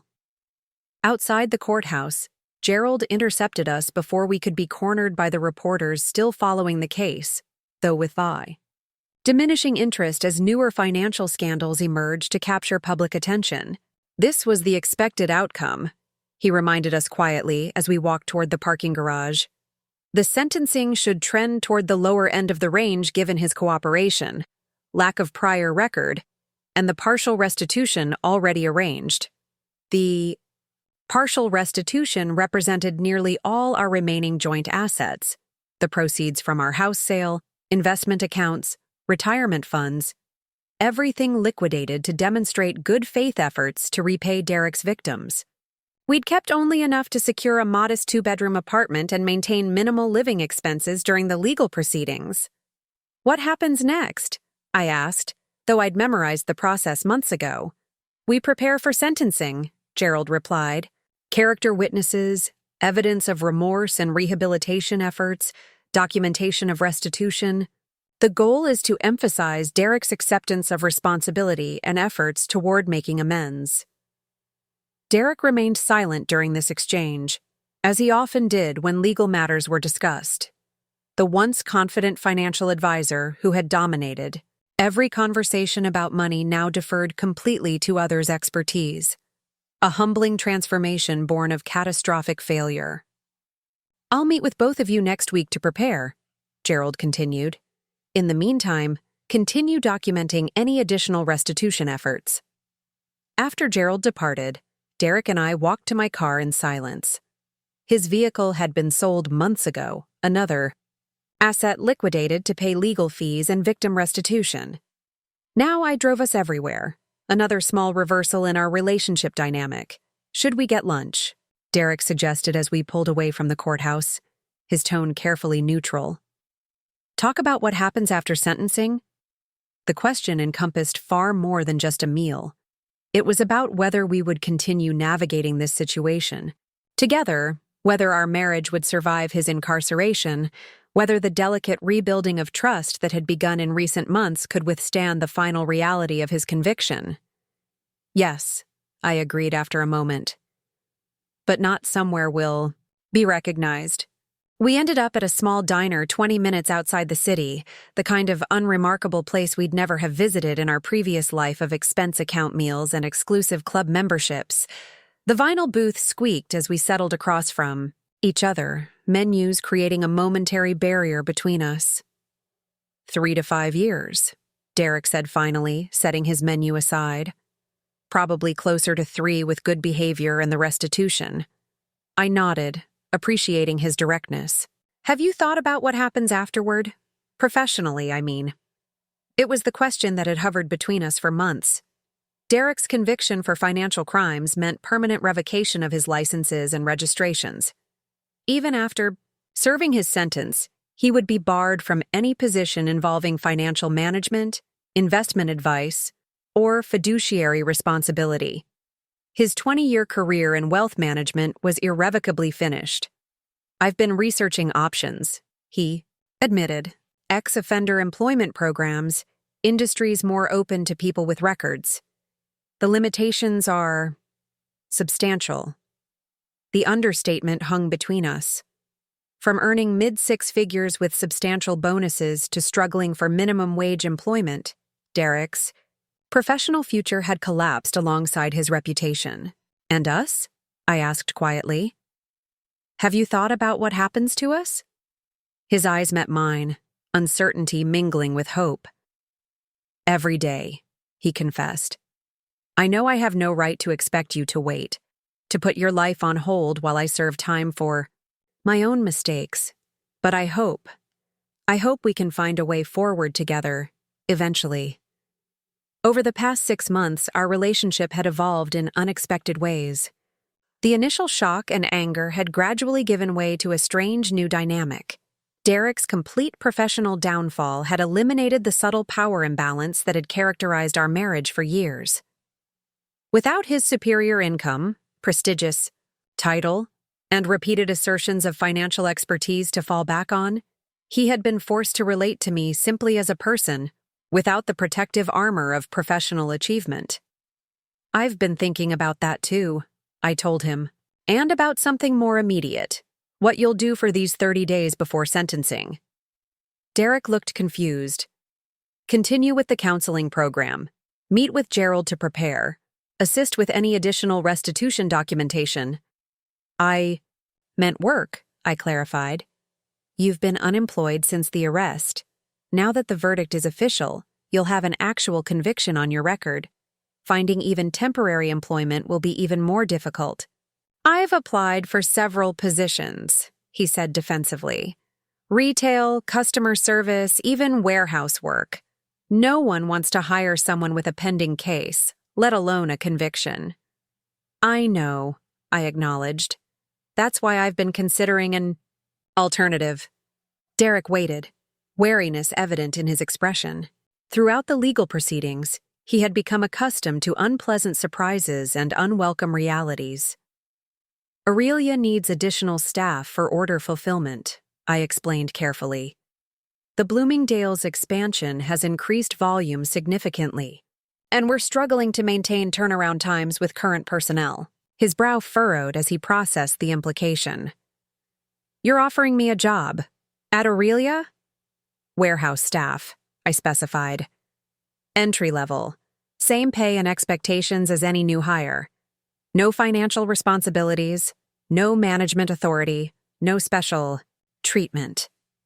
The idea had been forming in my mind for weeks, becoming more concrete as Derek's conviction became inevitable and Aurelia's staffing needs increased. It solved multiple problems simultaneously, providing Derek with legitimate employment during the pre-sentencing period, addressing Aurelia's immediate staffing needs, and creating a structured opportunity to evaluate whether we could establish new relationship dynamics in a professional context. You trust me to work there? After everything? The disbelief in his voice was understandable. In a role with no access to finances, no decision-making authority, and under direct supervision? Yes, I replied honestly. You'd be packing boxes, labeling shipments, handling basic inventory tasks, the same work as the other 6 people on the fulfillment team. Derek was silent for several moments, processing the offer and its implications. The man who had once mockingly dismissed my business now being offered minimum wage employment within it. The irony wasn't lost on either of us. When would I start? He asked finally. Tomorrow, I told him. 8 a.m. orientation with Miguel, the warehouse manager. You'd report directly to him, not to me or Ashley. Standard probationary period, regular performance reviews, all company policies applicable without exception. Including the background check requirement? He asked with a hint of his old dry humor. Already completed, I confirmed. Your conviction is for financial crimes, not theft or violence, so it doesn't automatically disqualify you from warehouse positions. The company's insurance carrier has confirmed coverage. The thoroughness of my preparation seemed to surprise him. You've really thought this through. I run a business, Derek, I reminded him gently. Every decision gets thoroughly vetted, especially one with potential complications. He nodded slowly, a mixture of emotions crossing his face. Gratitude, humility, perhaps a touch of renewed respect for the professional capabilities he had once dismissed. Thank you, he said finally. I accept. With that simple exchange, another transformation in our relationship was set in motion. Former finance executive Derek Morrison would become warehouse associate Morrison, reporting to work alongside employees he might once have considered beneath his professional dignity. One more thing, I added as our food arrived. The team doesn't know you're my husband. Ashley does, of course, and the department heads. But the warehouse staff hasn't made the connection with the news stories. I'd prefer to keep it that way initially, to avoid any perception of favoritism. Of course, Derek agreed immediately. I'll be just another employee learning the job. As we ate lunch, discussing practical logistics for his first day, I silently acknowledged the experiment we were undertaking, testing whether Derek could function in an entirely new role, one that required humility and diligence rather than the authority and status he'd built his identity around for decades. The outcome would reveal important truths about his capacity for genuine change, beyond the superficial adaptations forced by circumstance. Morrison, we need those Bloomingdales. Orders completed by noon. What's your status? Miguel's voice carried across the warehouse floor as Derek looked up from the packing station where he'd been carefully assembling gift sets for the retailer's holiday promotion. 8 hours into his 3rd day at Aurelia, he was still adjusting to the physical demands of warehouse work, standing for extended periods, lifting boxes, maintaining focus on repetitive tasks. 70% complete, he called back, checking his progress sheet. Should finish all units by 11:30. Miguel nodded approvingly and moved on to the next station, his clipboard tracking each team member's productivity with the same detailed attention regardless of their position or tenure. I observed this exchange from the management office overlooking the warehouse floor, deliberately maintaining distance from Derek's day-to-day activities. True to our agreement, he was receiving no special treatment, no exemptions from standard expectations, no accommodation for his lack of experience in manual labor. Ashley joined me at the window, following my gaze to where Derek was carefully measuring lavender bath salts into glass containers. How's the experiment going? She asked quietly. Surprisingly well, I admitted. Miguel says he's picking up procedures quickly, maintaining quality standards, and hasn't requested any special considerations. And the team dynamics? It was an important question. Integrating Derek into the warehouse staff carried risks beyond just his individual performance, potential resentment if others perceived favoritism, disruption if his previous status created uncomfortable interactions.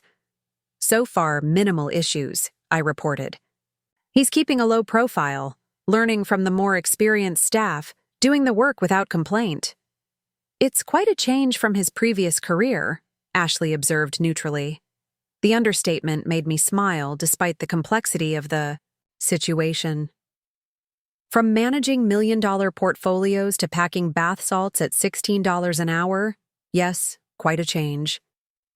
As we watched, Tara, one of our most experienced fulfillment associates, approached Derek's station, checking his completed units and offering guidance on a more efficient packing method. He listened attentively, nodding as she demonstrated the technique, then immediately implemented her suggestion.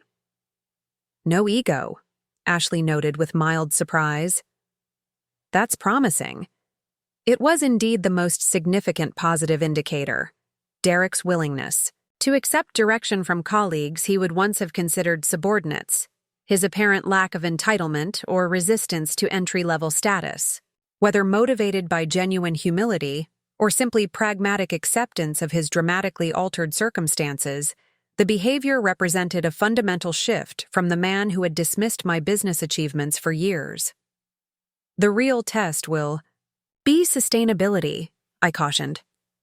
"It's one thing to maintain this attitude for a few days, another to embrace it as a new reality."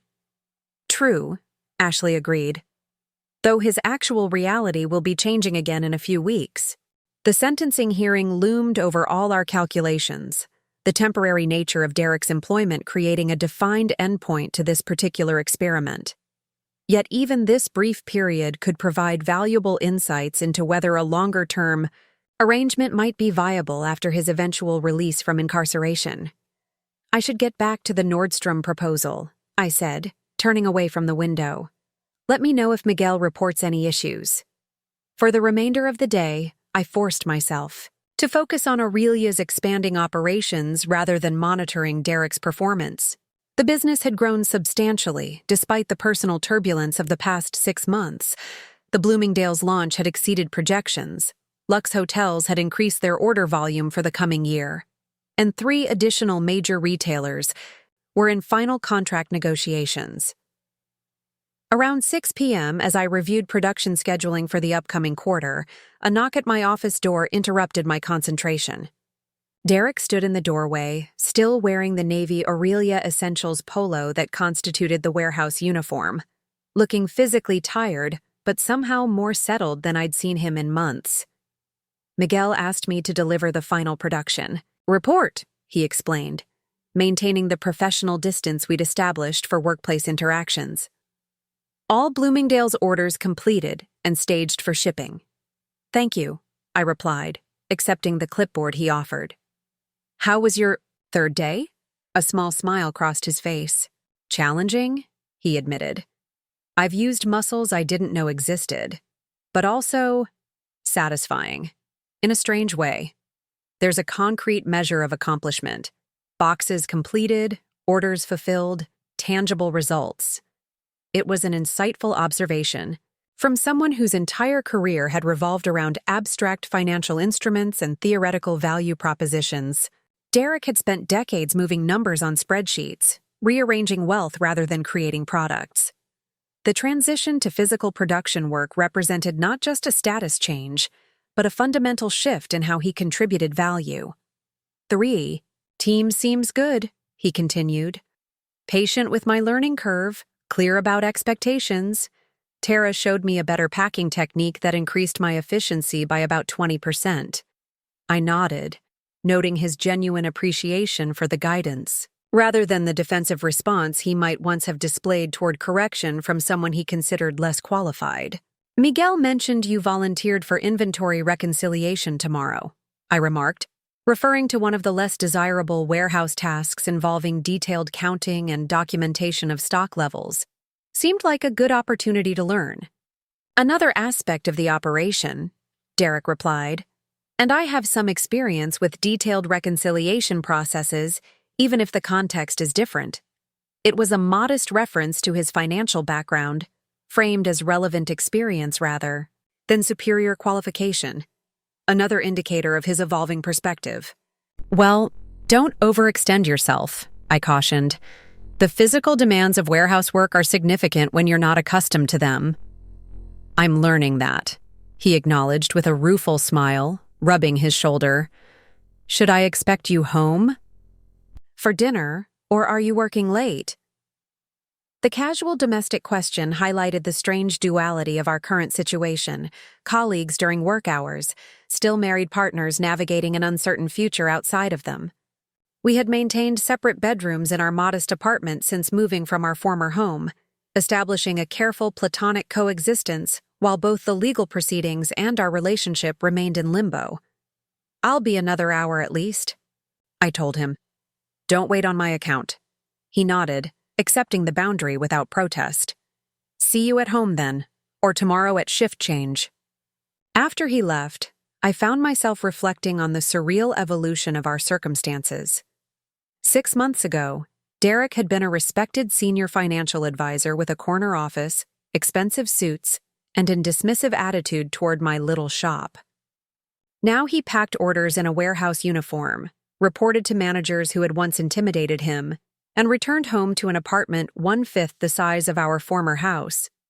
The transition could have broken him entirely. Many in his position would have crumbled under the weight of such a dramatic fall from professional grace. Instead, he seemed to be finding a way forward, establishing a new identity not based on status or financial achievement, but on simpler metrics of contribution and effort. Whether this transformation was temporary or sustainable remained to be seen, but its very existence challenged my assumptions about Derek's capacity for change. The man who had mocked my business ambitions was now treating my company with greater respect and appreciation than he'd shown toward anything in recent memory. The defendant has demonstrated remorse through his full cooperation with authorities, voluntary surrender of assets for restitution, and consistent participation in counseling, Gerald argued during the sentencing hearing 3 weeks later. He has secured legitimate employment, maintained all bail conditions without violation, and taken concrete steps toward rehabilitation.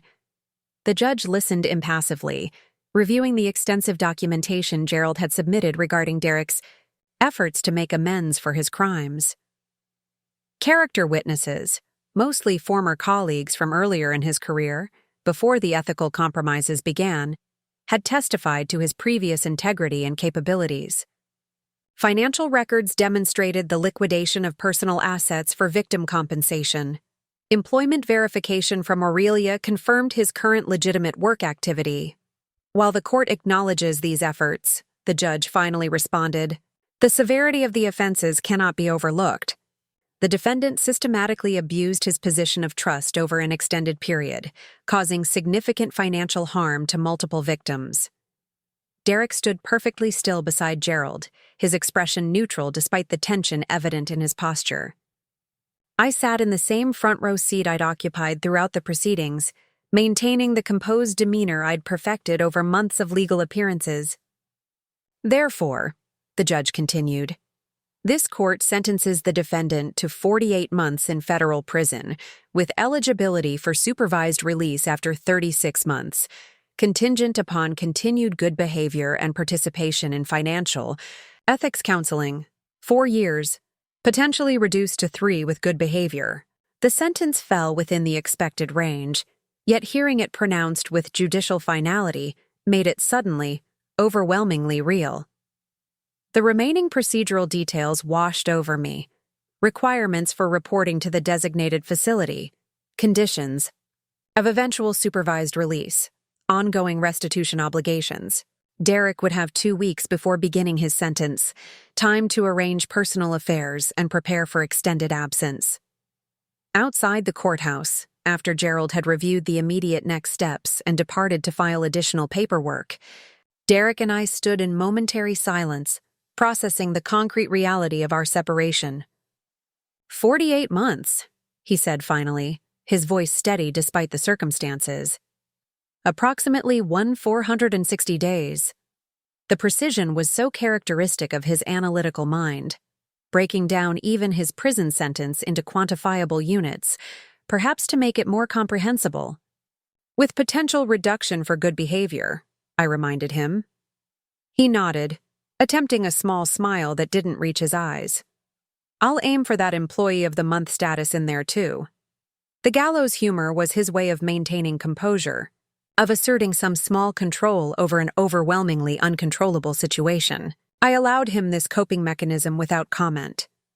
"We should discuss the practical arrangements," I suggested as we walked to my car. "Your personal items, communication protocols, financial management during your absence." Derek had been expecting this conversation, the logistical planning that had become my reflexive response to emotional challenges. "I've already drafted a list," he confirmed.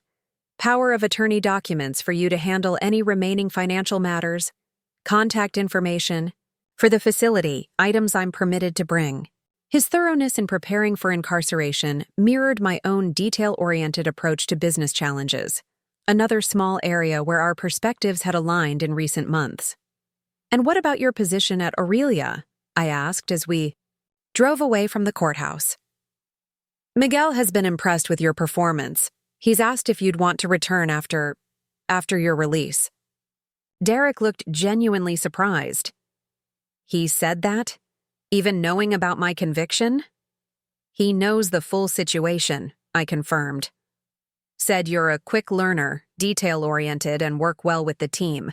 Those qualities are valuable regardless of background." "I'd like that," Derek admitted after a moment. "If you're comfortable with it, I mean. It's your company, your decision." The deference in his tone, acknowledgement of my authority over the business he had once dismissed, represented yet another reversal in our dynamic. Derek now sought permission to work in a company he had previously mocked, recognizing both its value and my absolute control over his potential role within it. "We can discuss it further as your release date approaches," I told him, neither confirming nor rejecting the possibility. 3 years is a long time. Circumstances may change. What remained unspoken was the question of our marriage, whether it would survive his incarceration, whether the tentative rebuilding of trust that had begun would continue through years of separation, whether the relationship was worth preserving after such profound betrayal. "I'd understand," Derek said quietly, correctly interpreting my unspoken concerns, "if you decided not to wait. 3 years is a significant portion of life to put on hold for someone who violated your trust so completely." His frank acknowledgement of the legitimate reasons I might choose to end our marriage reflected another aspect of his evolution, the capacity to recognize others' valid perspective without defensive self-protection. "I haven't made any decisions about that," I told him honestly. "For now, let's focus on the immediate arrangements for your reporting date." The 2 weeks before Derek's incarceration began passed with strange dual focus, practical preparations for his absence alongside his continued daily work at Aurelia. He maintained his warehouse schedule until the final day, completing assigned tasks with the same diligence he'd demonstrated since beginning the position. On his last day, Miguel organized a small gathering in the break room. Nothing elaborate. Just coffee and donuts with the warehouse team who had worked alongside Derek for the past month. I observed from a distance as they presented him with a card they'd all signed, the simple gesture of collegiality clearly affecting him more deeply than elaborate farewells from his former finance colleagues. "Your team is good people," Derek told me that evening as we finalized the last details before his departure. "They didn't have to do that, knowing I won't be back for years, if ever. They respect hard work and teachable attitude," I replied. "You demonstrated both." He nodded, accepting the assessment without false modesty or exaggerated gratitude. "The experience has been educational," he acknowledged. "Seeing how Aurelia actually operates, understanding the careful logistics behind every product shipped, appreciating the complexity of what you've built, it's given me perspective I should have had years ago." The admission contained no expectation of forgiveness or relationship concessions, simply an honest recognition of his previous failure to value my professional accomplishments appropriately. "The business will continue evolving while you're away," I told him. "The Bellray investment is funding our international expansion, and we're exploring acquisition of a complementary skincare brand. By the time you're released, Aurelia will likely be a substantially different company." I have. No doubt, Derek said with genuine admiration. You've always had the vision I lacked, seeing potential where others saw limitations, building something enduring rather than chasing quick returns. The contrast with his previous attitude toward my business acumen was stark, from dismissive condescension to sincere respect. Whether this transformation would have occurred without his professional downfall was impossible to determine, but its genuineness seemed unquestionable after weeks of observing his behavior in the warehouse context. I've arranged for monthly deposits to your commissary account, I told him, returning to practical matters. And I'll maintain the email account approved for prison communication. Thank you, he said simply. For that, and for everything these past months. The job, the support during legal proceedings, even just not walking away immediately when you had every right to. The gratitude was offered without expectation or manipulation. Another change from our previous dynamic where expressions of appreciation often carried subtle undercurrents of scorekeeping or anticipated reciprocity. I should finish packing, Derek said after a moment, rising from the kitchen table where we'd been reviewing final arrangements. Early morning tomorrow. As he headed toward his bedroom, he paused briefly. Whatever you decide about us, about the future, I want you to know that seeing you succeed with Aurelia, watching how you've built something meaningful through vision and persistence, it's been the most valuable lesson of my life, even if it came too late to prevent my mistakes. The statement hung in the air between us, perhaps the most honest. Acknowledgement he'd ever offered of my professional capabilities and his previous failure to recognize them. Before I could formulate a response, he continued to his room, leaving me to contemplate his words and their implications for our uncertain future. The next morning arrived with grim finality. Derek's few permitted belongings were packed in a single approved duffel bag. He wore simple clothes that would be exchanged for prison-issued garments upon arrival. The transformation from respected financial executive to convicted felon was nearly complete. I'll drive you, I offered, though self-surrender allowed him to arrange his own transportation to the designated facility. Thank you, he accepted, quietly. That would make this slightly less awful. The drive to the medium-security federal prison took just over an hour, much of it passed in contemplative silence. As the facility came into view, administrative buildings surrounded by layers of fencing and security measures, Derek exhaled slowly, visibly steeling himself for what lay ahead. 3 years, he said softly, more to himself than to me. One day at a time. I pulled into the designated reporting area, shifting into park but leaving the engine running. Do you want me to come inside? Derek shook his head. Better to make the break clean from here, he decided. The intake process can take hours, and it's not something you need to witness. He gathered his duffel bag, then turned to face me one last time before beginning his sentence. I won't ask you to wait for me, he said simply. 3 years is too much to ask after what I've done, but I want you to know that whatever you decide, I'll understand. Your happiness matters more than my hopes for reconciliation. The selflessness of the statement, putting my well-being above his desires, represented perhaps the most profound shift in his perspective since our relationship began. The Derek I'd married would have framed the situation in terms of his needs, his suffering, his expectations. This Derek acknowledged my autonomy in determining our future, without manipulation or pressure. Let's not make permanent decisions today, I suggested. Take care of yourself in there. Focus on serving your time productively. We'll figure out the rest as we go. He nodded, accepting this measured response without pushing for greater commitment. Thank you for the ride, he said, opening the car door. And for everything else. I watched as he walked toward the facility entrance, duffel, bag in hand, shoulders squared against whatever awaited him inside. The man entering prison bore little resemblance to the arrogant financial advisor who had mocked my business ambitions years earlier. Physically the same person, but transformed by circumstance, consequence, and perhaps genuine growth. As I drove away from the prison, my thoughts turned to Aurelia's upcoming board meeting, where we would finalize the international expansion strategy and review acquisition targets. The business that Derek had once dismissed as a hobby now employed 47 people, generated millions in annual revenue, and supported not just my livelihood, but potentially his future rehabilitation as well. The warehouse position remained open, Miguel having agreed to hold it for Derek's potential return.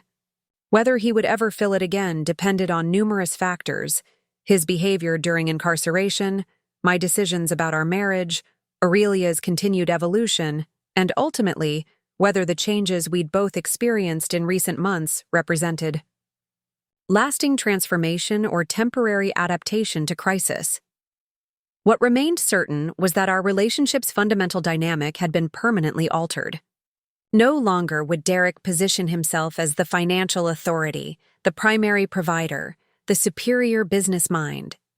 If we had a future together, it would be built on genuine mutual respect, rather than the unbalanced power structure that had characterized our marriage for years. And if Derek did eventually return to Aurelia's warehouse, packing products at minimum wage in the company he had once mockingly dismissed, it would represent the completion of a journey neither of us could have imagined when he had laughed with his friends about my business aspirations. The man who had suggested I try the coffee shop down the street would instead be earnestly seeking to retain his own position in the company I had built despite his dismissal. The ultimate reversal in our professional trajectories and personal dynamic. As I merged onto the highway heading back toward the city, toward Aurelia's headquarters where decisions affecting dozens of livelihoods now rested on my judgment, I allowed myself a moment of reflection on the strange path that had led here, not triumph over Derek's downfall. There was no satisfaction in the pain his actions had caused to clients, colleagues, and our relationship, but acknowledgement of the unexpected reality we now inhabited. My little shop had become the foundation for our future, the stable center around which recovery might eventually be possible. Whatever came next, whether reconciliation or separation, whether Derek returned to Aurelia or found a different path after his release, the business I had built would continue thriving, expanding its reach and impact through the vision he had once failed to see. Sometimes success was indeed silent, as my mother had taught me, until the perfect moment to roar. And sometimes that roar came not as deliberate vengeance, but as the natural consequence of persistence, competence, and faithfulness to one's vision, qualities that ultimately spoke louder than any mockery ever could. Up next, you've got two more standout stories right on your screen. If this one hit the mark, you won't want to pass these up. Just click and check them out. And don't forget to like, subscribe, and turn on the notification bell so you don't miss any upload from us.